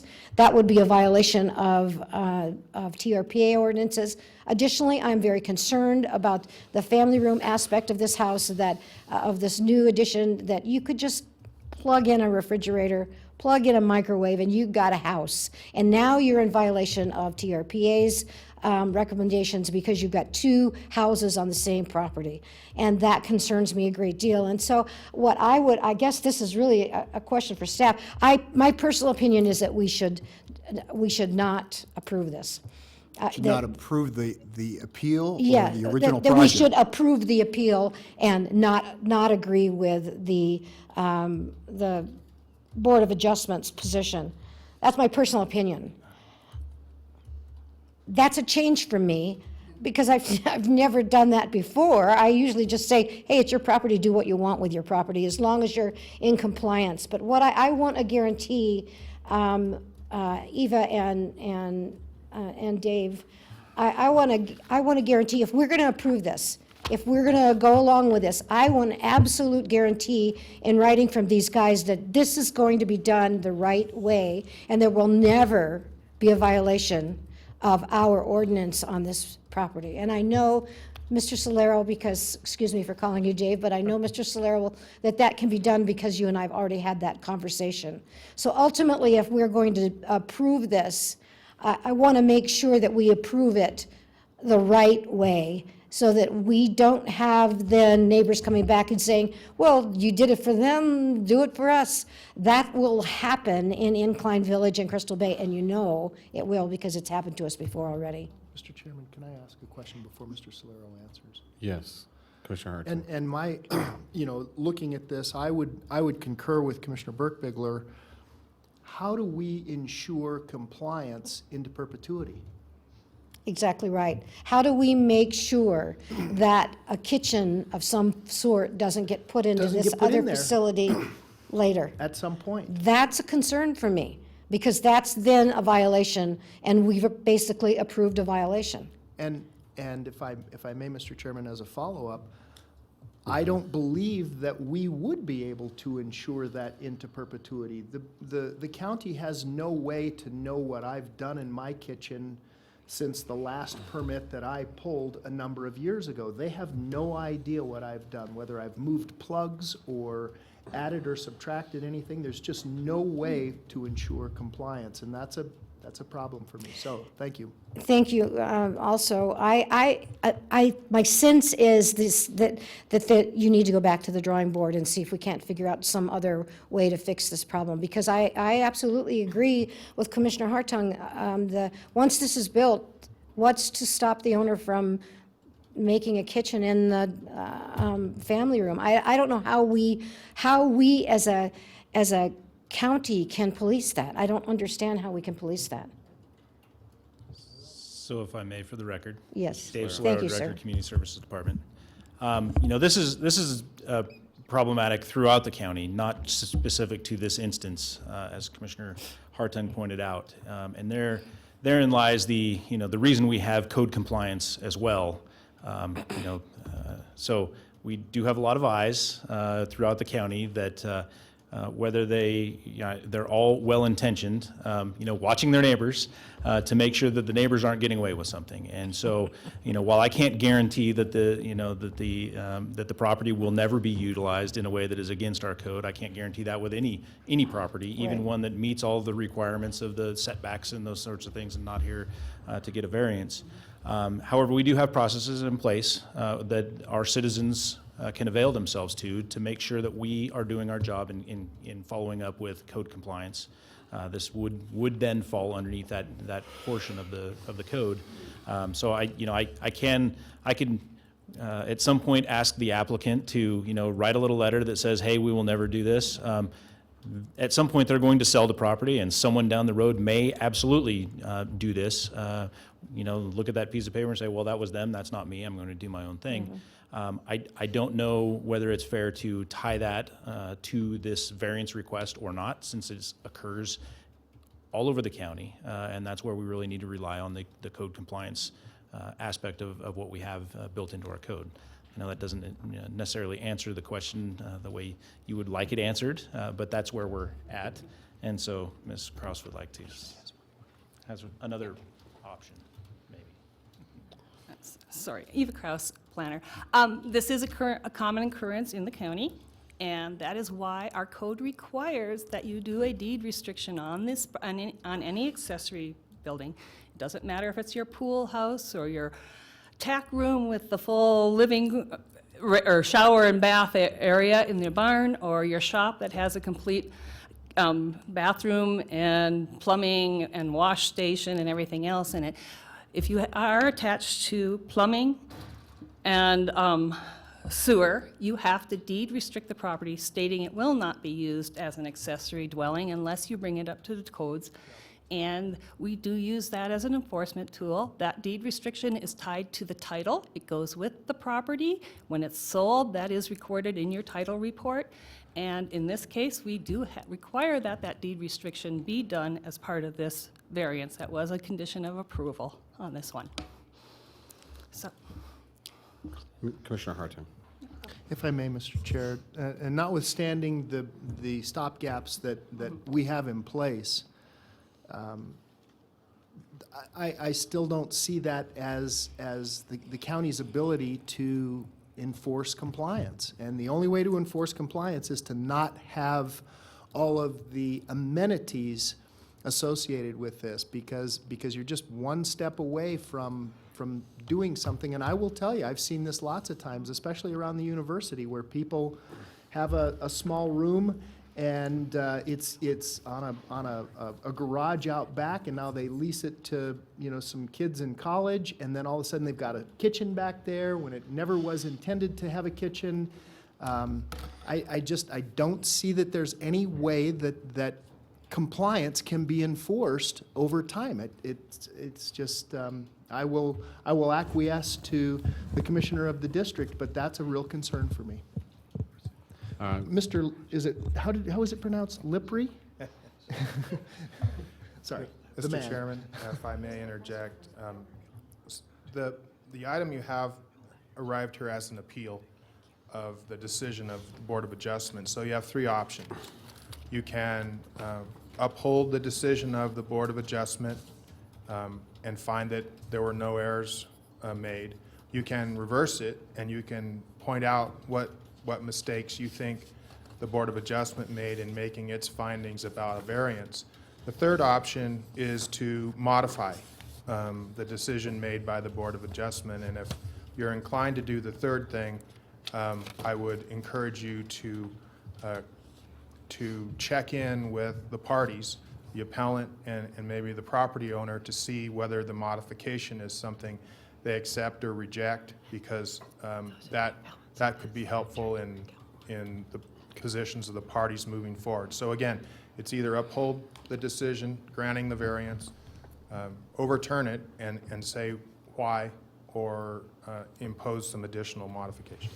Thank you, Mr. DA. At this time, I have been notified that the appellants are here, and their representative, their attorney, is with them as well. And do they have anything, is there anything the appellants would like to say at this time?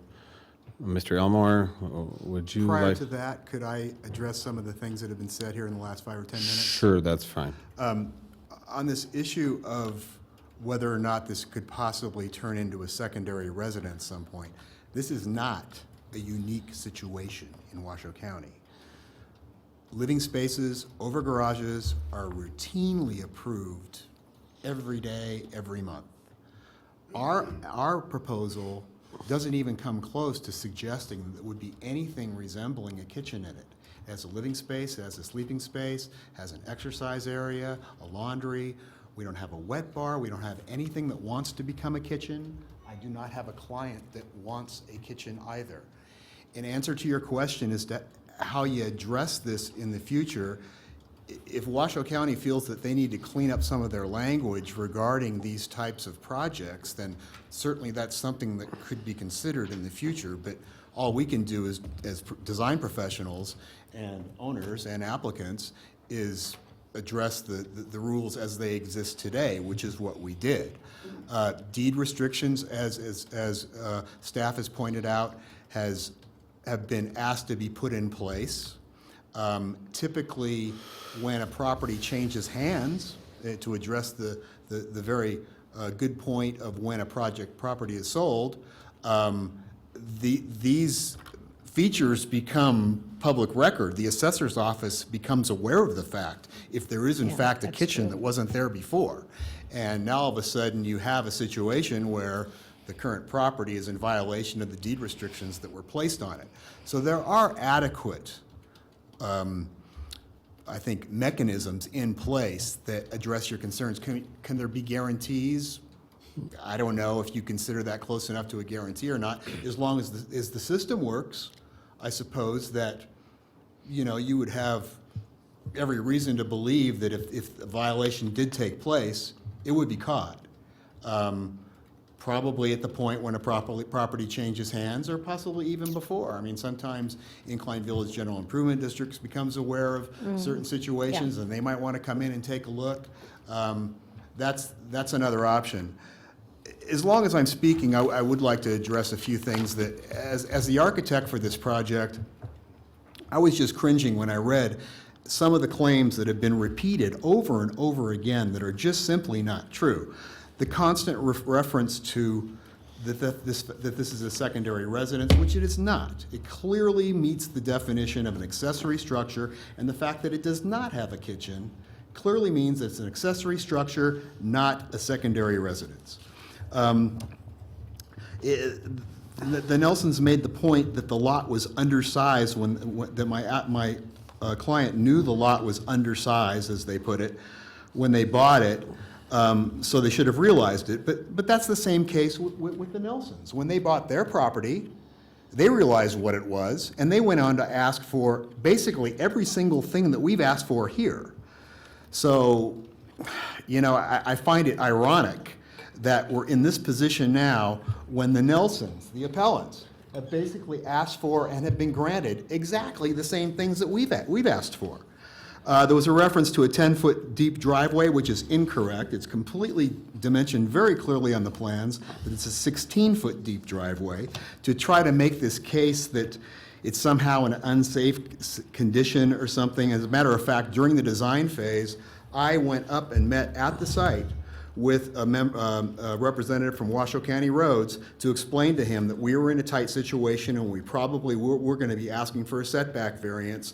And I wanted to make sure that I didn't ask for something that would not be acceptable to them. There's just no point in swimming upstream on that. So I showed him the condition and I showed him, hey, gee, what would you expect here? What would you accept here? And what we proposed was exactly what Washoe County Roads said would be acceptable, and they had no objections to our project when it was presented to the board both times. The appellants claim that my client would be granted special privileges that other property owners do not enjoy.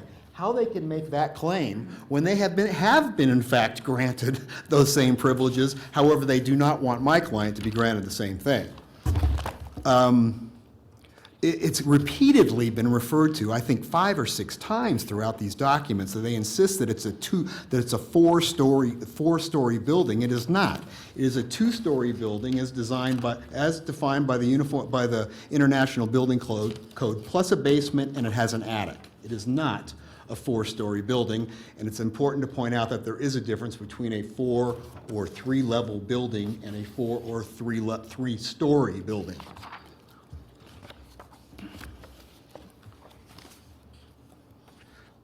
There was a comment made regarding how we felt like we had some kind of perceived entitlement because a setback variance had previously been granted on this property. We have not asked for ever assumed we had any kind of perceived entitlement. We simply applied for a new variance and never ever tried to suggest that we were entitled to it because a variance had been previously granted on the property. They claim that they're being directly affected by our project, and I don't really understand quite that. Maybe they can explain it. There's another house between the Nelsons and our project, and all my client is asking for is to basically have a garage. We need you to speak into the microphone, please. It has a garage that comes off of that same street that the Nelsons project is served by, and the property next to ours. It's the exact same condition. Both of these houses that are to the north of my client's property have come in off of a street when there's a downsloping lot. They have a parking deck and they have a garage. The Nelsons have that. The property between the Nelsons and my clients. Sir, can you continue to, I'm I sorry. need you to continue to address the board. I'm sorry. Thank you. So all we're asking for is the same condition that they already have. So I guess if what we're asking for is so terribly unsafe, then there must be something extremely unsafe about the 2 existing conditions that exist to the north. They mentioned that the footprint of the dwelling does not present the true circumstance that exists on the lot. Further saying that the residence pops out 2 feet in all directions. I can only guess that what they were looking at there was the roof, the dashed line of the roof overhang, which of course hangs out past the building line, but the building does not pop out on all sides resulting in being larger than what's shown on the site plan. They had a problem with the fact that we have referenced the historic value of the cabin. Well, TRPA does consider buildings that are older than 50 years to have historic value. Now, it doesn't mean that, it necessarily restricts your project, but you do have to go through a process with TRPA for any building that's older than 50 years to make any modifications to it at all. So the notion here that we just kind of dreamed up this historic label is simply false. Sir, I'd ask you to kind of, if you can kind of wrap this up. Sure. We have Well, quite a I few. think it's very important. You have so much information in front of you that Understood. simply isn't accurate. Understood. So let's get, if you could highlight where the spots and let's get. Sure, and certainly, I can wrap it up. The one last thing another thing, they indicated that it appears that although the county is asking the public to believe that the applicant will continue to live in a 700-square-foot cabin with no laundry facilities or garage and not actually move into the 2,000-square-foot plus brand-new Lakeview home where his garage, laundry, and bathrooms are located would be absurd, would be unbelievable. Well, it's not 2,000 square feet. We can't just pick numbers out of the air that makes the case sound better when they're not true.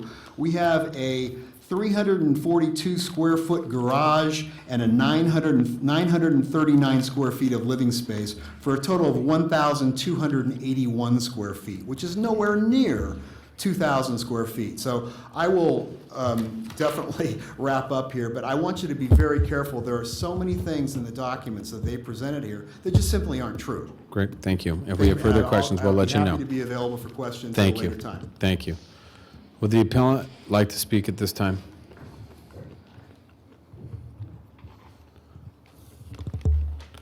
Good afternoon. Thank you very much. My name is Rick Elmore. I'm the attorney for Mr. and Mrs. Nelson. First of all, I apologize to you all for the delay in getting here.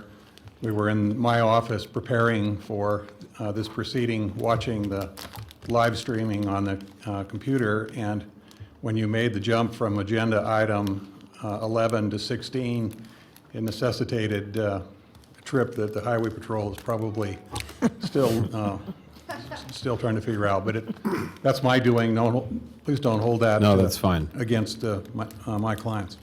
Mr. and Mrs. Nelson are a couple of lots away from the property that is the subject of this proceeding. They've lived there for a number of years. At the time that their house was constructed, it was a circumstance totally different than the one that is before you today. Different code and certainly different circumstances.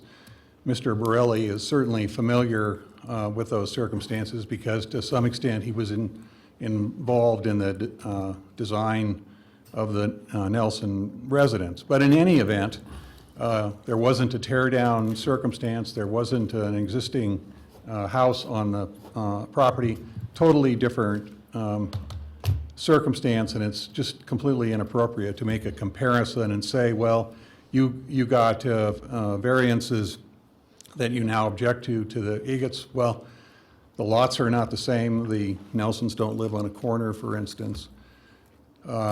There simply is no basis for a comparison. What we do know is that these folks purchased their property not very long ago, and I guess understood completely what was there. There was a house, there was a garage, there was one or two other small structures on the property. But what they bought was certainly had all of the things that they're now trying to put on the property with the construction of this new building. And there simply isn't the requisite hardship here that they have to show, because they could do on their property all the things that they claim they now want to do with a new facility. Mr. Borelli suggested that this is really a garage. And in that regard, I ask you simply to look at the plans that are a part of your staff report that you have today. Enclosed in those plans are the elevations of the proposed structure. Look at those elevations and ask yourself if the structure that is depicted there looks like a garage to you. It does not. What it is basically a living structure in every respect. It has a garage sandwiched above the lower level, but the rest of this structure in its entirety is a secondary dwelling facility, and it's going to be used that way. And it is missing a kitchen. We understand that, but in all other respects, this part of the house is going to be inhabited and used in all likelihood more than the main residence will be. Now, a few minutes ago, Mr. Borelli made reference to an important issue in this case before you today, and that is the square footage. He concedes that by his own calculation, the new structure has something in excess of 1,200 square feet. The county assessor rules show the square footage on the existing house at something around 770 square feet, I believe, 1.5 stories in height. So very clearly, you have a circumstance here where the new structure is larger than the existing structure, and it is my client's position that in that circumstance, the Egots were required to get an administrative permit at the time they made application for the variance. There is no way that the new structure is smaller in size than the existing structure. Mr. Borelli made a calculation of the basement square footage.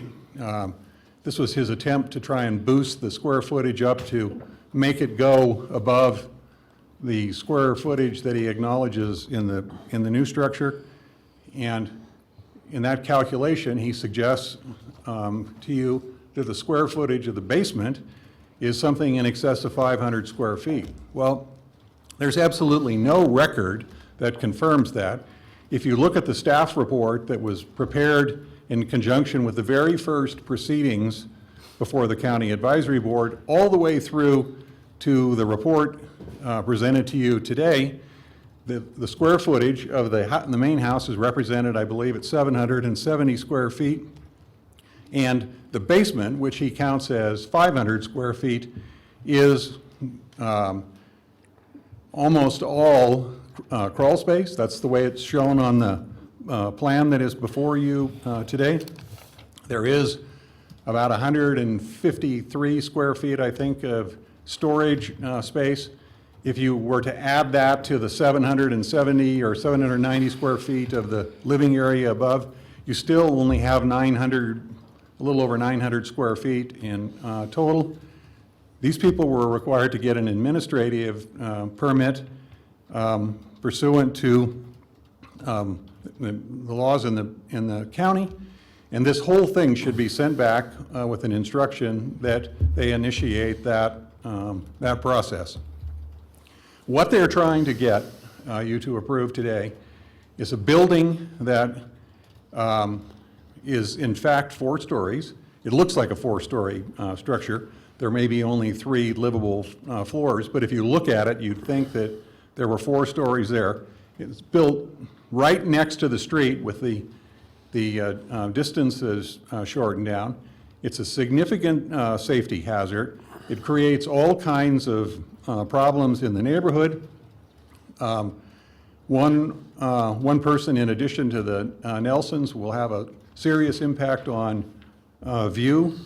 And most importantly, there are safety issues going around this corner from Teresa onto Tuscarora is made significantly more dangerous by a structure that is built effectively on the street.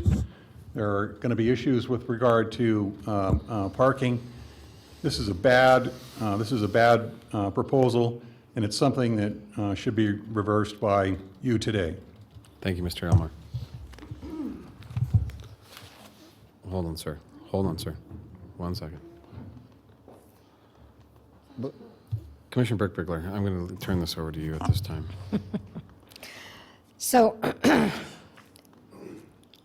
you know, I've already made it clear that as a rule, I don't think neighbors get to tell us what we're going to do on our properties as long as what we're doing is within the rules. I continue to be concerned that this is probably a step outside of the rule because currently the existing residence, certainly without a lot of changes, doesn't match the square footage that's required in our own ordinances.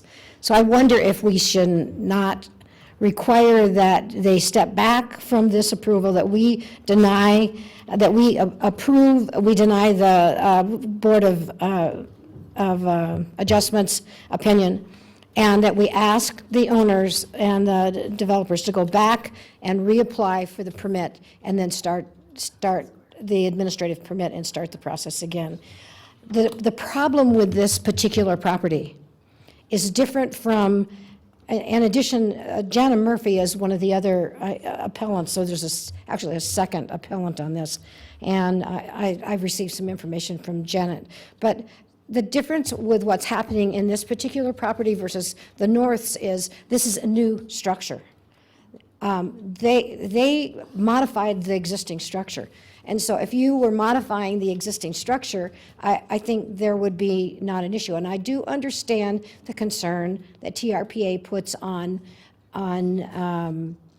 historic cabins at the lake, but they do allow modification of other historic properties because we've approved several of those already in the 4 years that I've been on this board. I am concerned because this is going to be two what's essentially living structures on the property. And so that worries me. So, Mr. Chair, may the owner have a word? Sure. Thank you very much. I'm Jeff Egett, and basically I just wanted to say what my intentions are, because I'm being told what I'm going to do and what I'm not going to do and what could happen if I ever sell the house and what they could do. My intention is basically for safety reasons, which something I came across. East Tuscarora is very, very steep and slippery. I don't want to ever drive on East Tuscarora in a winter like we just had. It is completely unsafe, and if they look at the records of how many accidents, we had 3 accidents in one day on that street. I need a place on Teresa, which is where the Nelsons' driveway is, where their garage and their property is, to be able to avoid taking East Tuscarora. The garage is absolutely essential. That is the reason I'm trying to build this other, whatever you want to call it, dwelling, whatever you refer to it as. I'm not trying to do anything sneaky or anything. I could have a much, much bigger project, a much bigger house. I could duplicate the Nelsons. We have virtually the same footprint and make it a 4,000 square foot, 3-story house. I don't want to do that. I want to not have to deal with East Tuscarora. It is a extremely dangerous street that they shouldn't even be letting any cars on in the winter. I want a garage that's safe. The whole point is I want safety. I want to be able to get in on Teresa Court, and I want to be able to exit going up and around and not have to go down East Tuscarora. That is my intent. I'm not doing it for a kitchen or for a rental property. I'm not adding very much footage onto it. The whole property would only be about 2,000 feet, half the size of the Nelsons. So all this grandiose stuff I'm doing, I'm trying to honor a 1936 cabin. I could very easily build a new 2017 much, much bigger house, which would make much more sense economically. I'm not trying to do it for monetary gain. It's not this is an expensive project for a garage, but that's what I want for the safety and well-being. I did not know when I got this place that East Tuscarora was going to be that dangerous. It shocks me just how hard it is to get in and out of our garage, our existing little driveway, and that's my intent. Thank you, Mr. Egert. I think thank you, Mr. Chair. I think that's a valid point. I understand your concern, and I hope that you understand what my concern is, that we're basically opening this up for 2 houses on the same property in Tahoe. Mr. Solero, could you tell me, once this, if we approve this, does this then go to TRPA, and TRPA will have to review this before any work is done? So for the record, Dave Solero, yes, this still has to go through the whole building permit process. So really before the original applicant wanted to get started down the process, he had to do a few things. This is one of those steps, and so it's got to still go to TRPA. It still has to go through review with the Washoe County Building and Safety. So will that require a public hearing? Does TRPA require a public hearing? I don't believe they require a public hearing on this.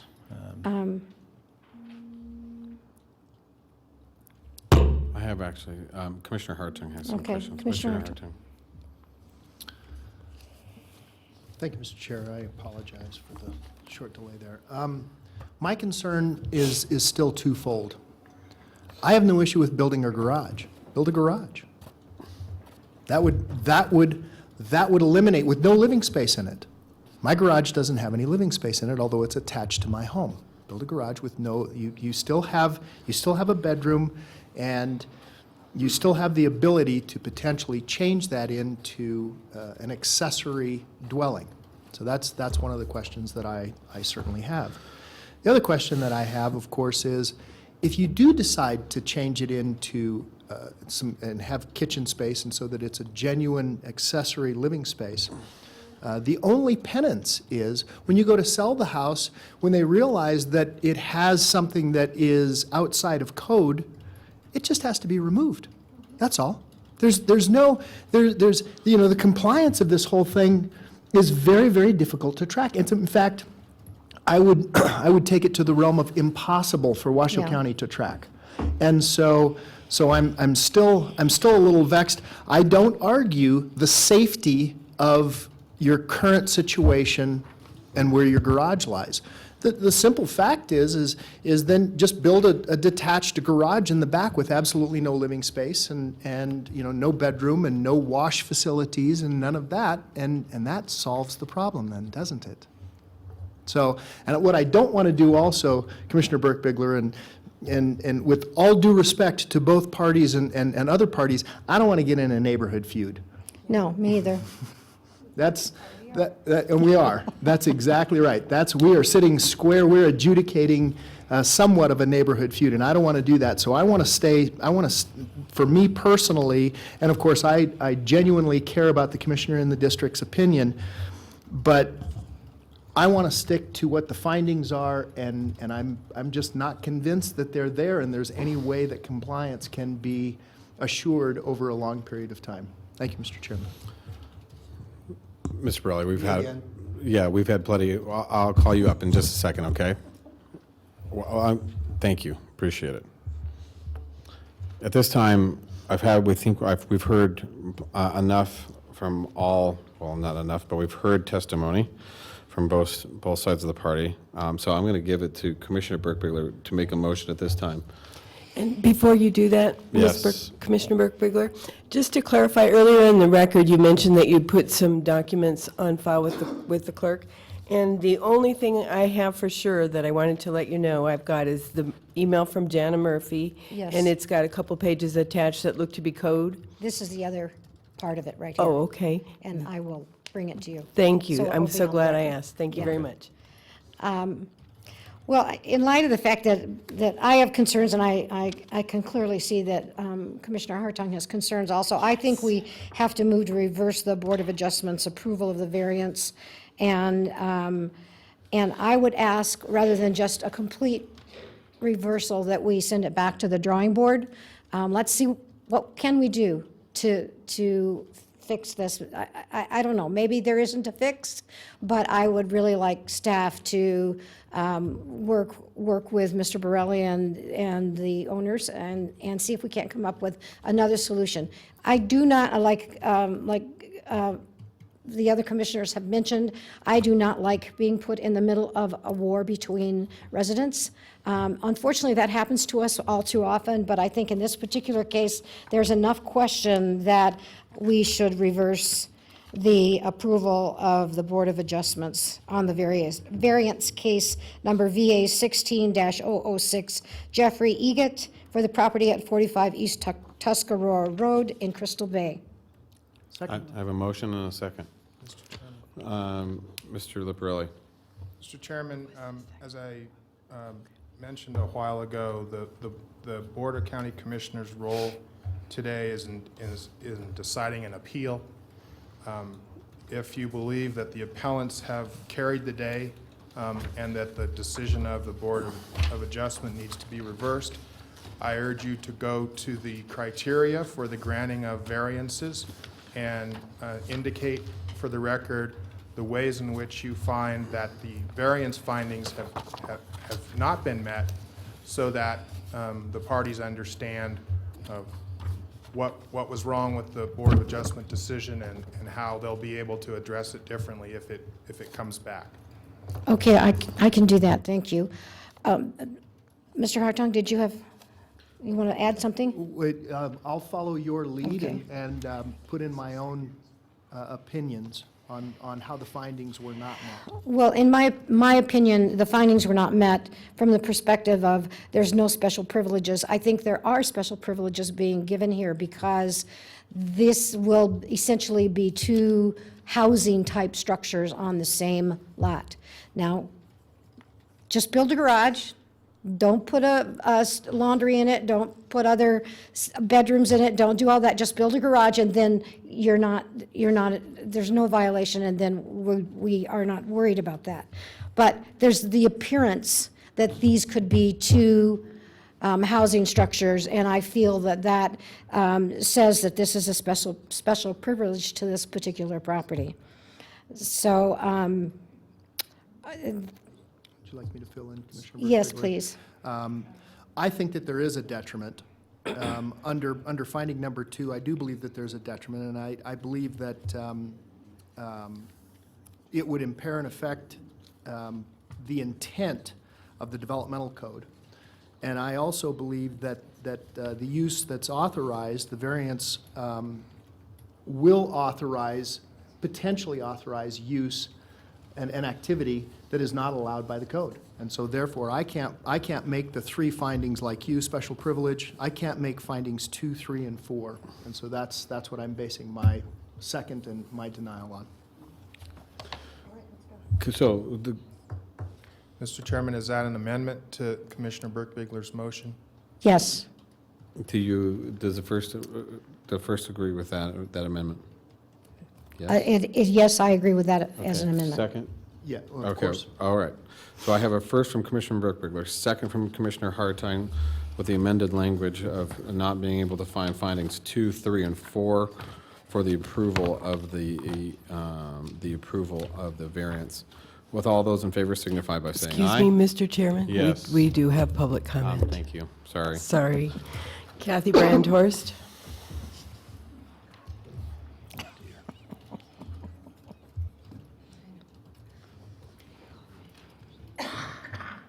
Yeah, at this point.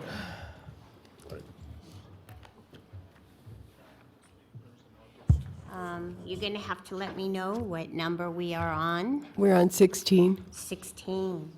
Okay, thank you.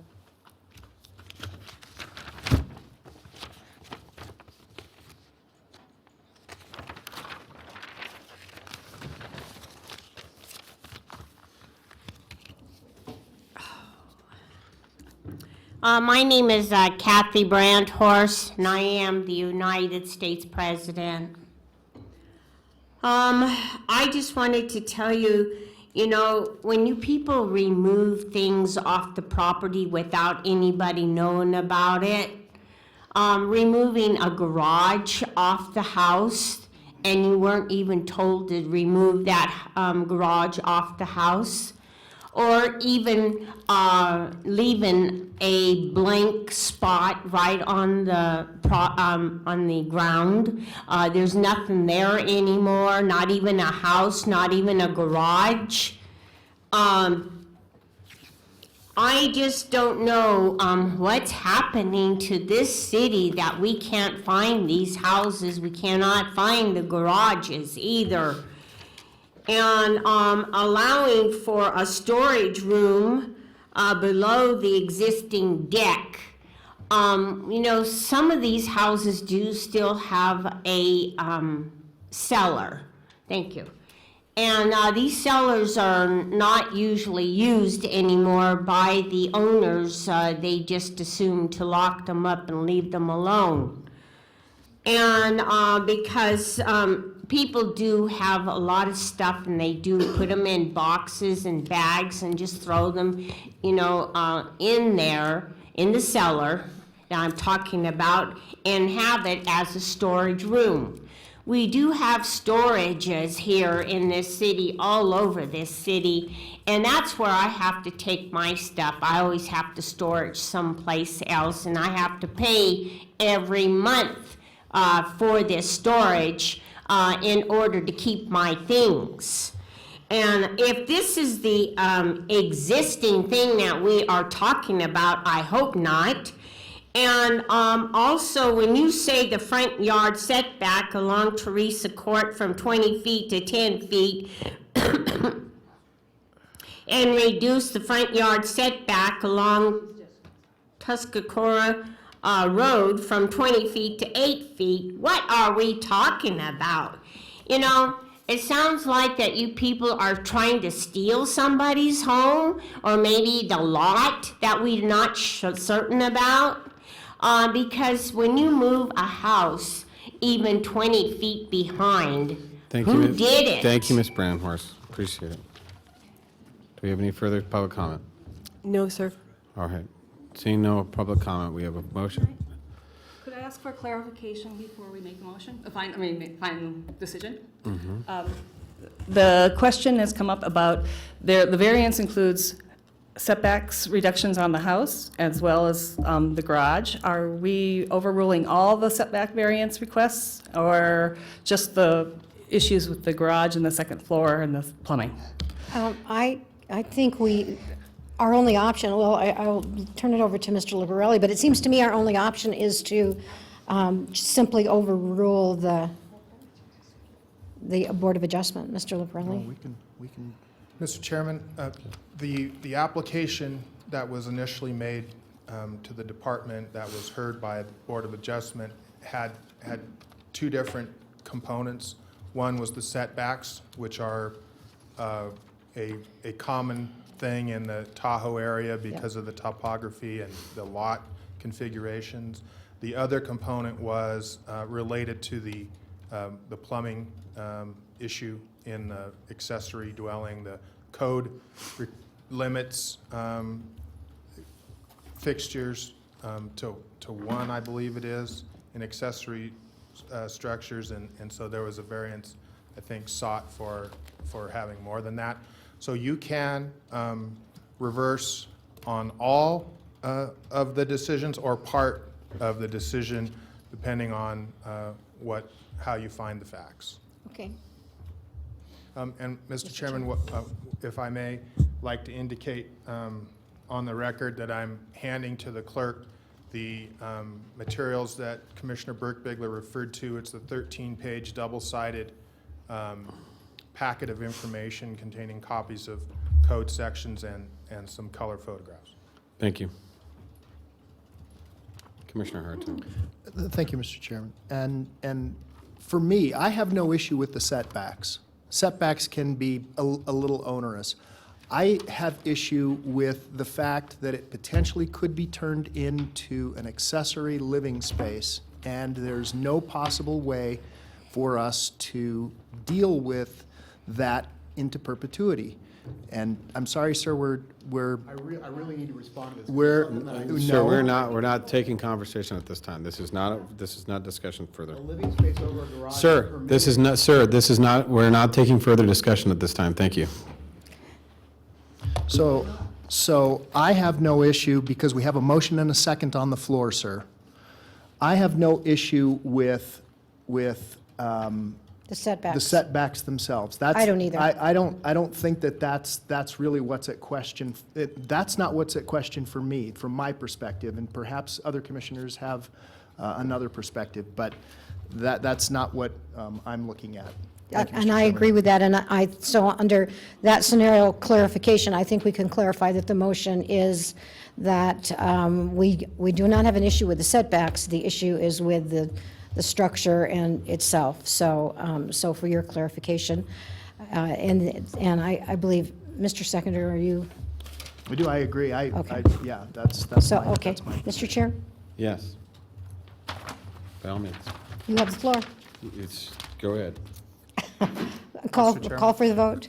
Yes. Wait a minute. So for everyone's benefit, just to make sure we're all on the same page, the board's decision, if there's an affirmative vote, majority vote on that motion, would be to sustain the Board of Adjustments granting of a variance to reduce the front yard setback along Wasu Road from 20 feet to 7, to reduce the side yard setback from 8 feet to 5, and to expand the second floor to be in line with the existing proposed first floor addition. Maybe that one you're not finding, if I followed your your logic, to reduce the front yard setback along Teresa from 20 to 10, the front yard setback along Tuscarora from 20 to 8, and the side yard setback from 8 to 7. So, so that the board doesn't send everyone out of here confused about what's been granted and what's not, I wanted to put that out there. That's the, those dimensions were taken from the summary section of the staff report that's part of the packet. And I think that's correct. And I believe I believe that it's also correct that we would support the changes to the existing structure. This is, my concern is really about the new structure. Absolutely. So I have no problem with an addition. I believe that's the motion that we have. Okay. So therefore, what you are objecting to is to permit a second story above the garage and to allow additional plumbing fixtures in the accessory structure, those two portions of the request. Otherwise, the setbacks are all related to the building placements, and the second floor addition is that second floor of the main house going over into the side yard setback above the bathroom. Correct. Okay. So does the first, you accept that motion? Yes. Second, do you accept that motion? Okay. So we now have a current motion, amended motion on the floor. All those in favor signify by saying aye. Aye. Aye. Aye. All those opposed? Nay. We have 4 ayes with 1 nay to Commissioner Herman. The motion carries. All right, thank you very much. Mr. Manager. Thank you, Eva. Mr. Chair, our next items, and we would, staff recommended that we combine item 14 and 15, open those at the same time. These are both related to discussing and direction staff regarding legislation or legislative issues proposed by legislators by Washoe County or by other entities permitted by the Nevada State Legislature to submit the bill draft requests for such legislative issues as may be deemed by the chair of the board to be of critical significance to Washoe County. And item 15 is the same, related to the Truckee Mills Fire Protection District. I don't have any information from Chief Moore related to issues. There are maybe some things that you all have issues on. And in the interest of time, this week, between now and our next meeting, staff doesn't have any items that we need positions on from the board. So I would ask that if there's any particular issues, bills that you know of that we would need to discuss, we can do that now. At this time, I'll open up to any commissioners. Seeing none? We're talking about Yeah. 17. You know what's treachery trying to... I've talked enough today. Okay. Yeah. Okay, seeing none, I don't think we have any additions for you, Mr. Manager, at this time, so. Next item would be item 17, which is public comment. All right. Do we have somebody signed in for final public comment? Madam Clerk. We do. Kathy Brandhorst.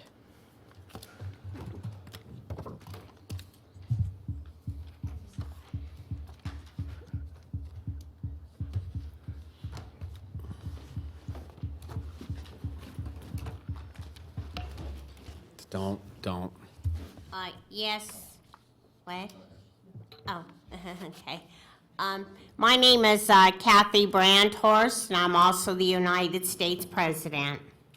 I just wanted to let you know there has been several houses that they were supposed to bring the second and third floors back to these houses.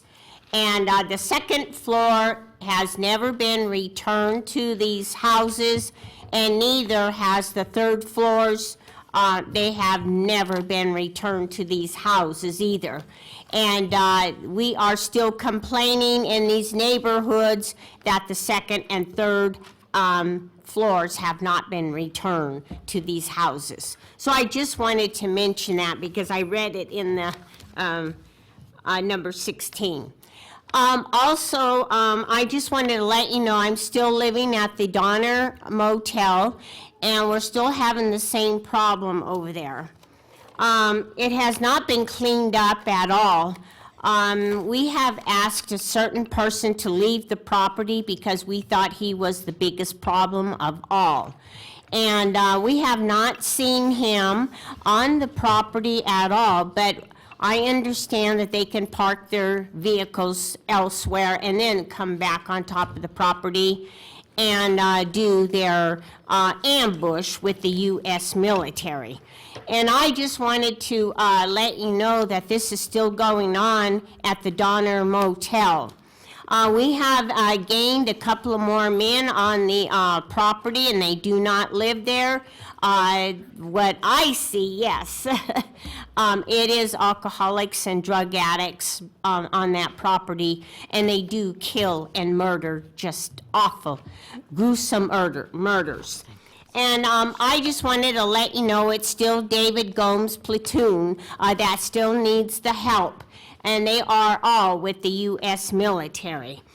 We've found a lot of chopped heads in these rooms, and also bullet holes in these rooms, and blood and flesh is still existing. The waste management has been picking up these body parts and dumping them into the truck, but he was ordered to smash the bodies again. And we did not have this for a while until somebody mentioned they have to be smashed again. So please let the waste management know they cannot be doing this to the human bodies or body parts that are found in the waste management garbage bins. And we are also having lots of troubles, with people being kidnapped out of their rooms because it's being too cold outside, and we have a problem with that too. Thank you, Ms. Brandhorst. All right, our next item, Mr. Manager. Item 18 are Commissioner Manager's announcements. I have none. All right, Commissioner Herman. Thank you very much, Mr. Chairman. I had heard that Reno is benefiting from the marijuana by use of a privilege tax, and so I was wondering why we couldn't do that to the businesses.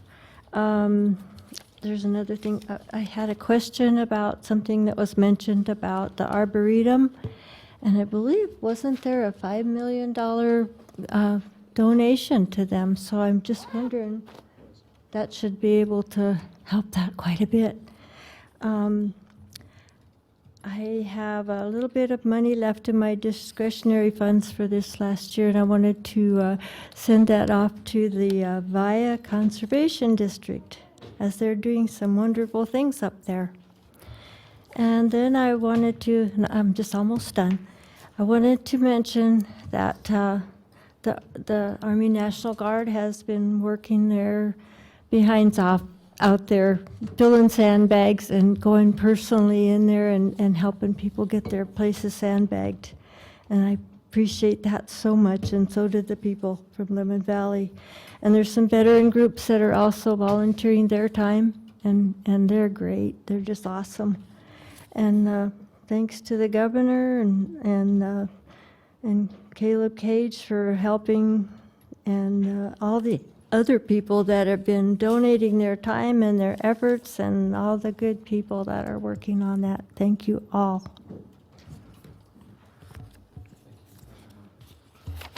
Commissioner Hartung, you have nothing? Commissioner Pickler? John? All right, seeing none, we are adjourned. Thank you very much.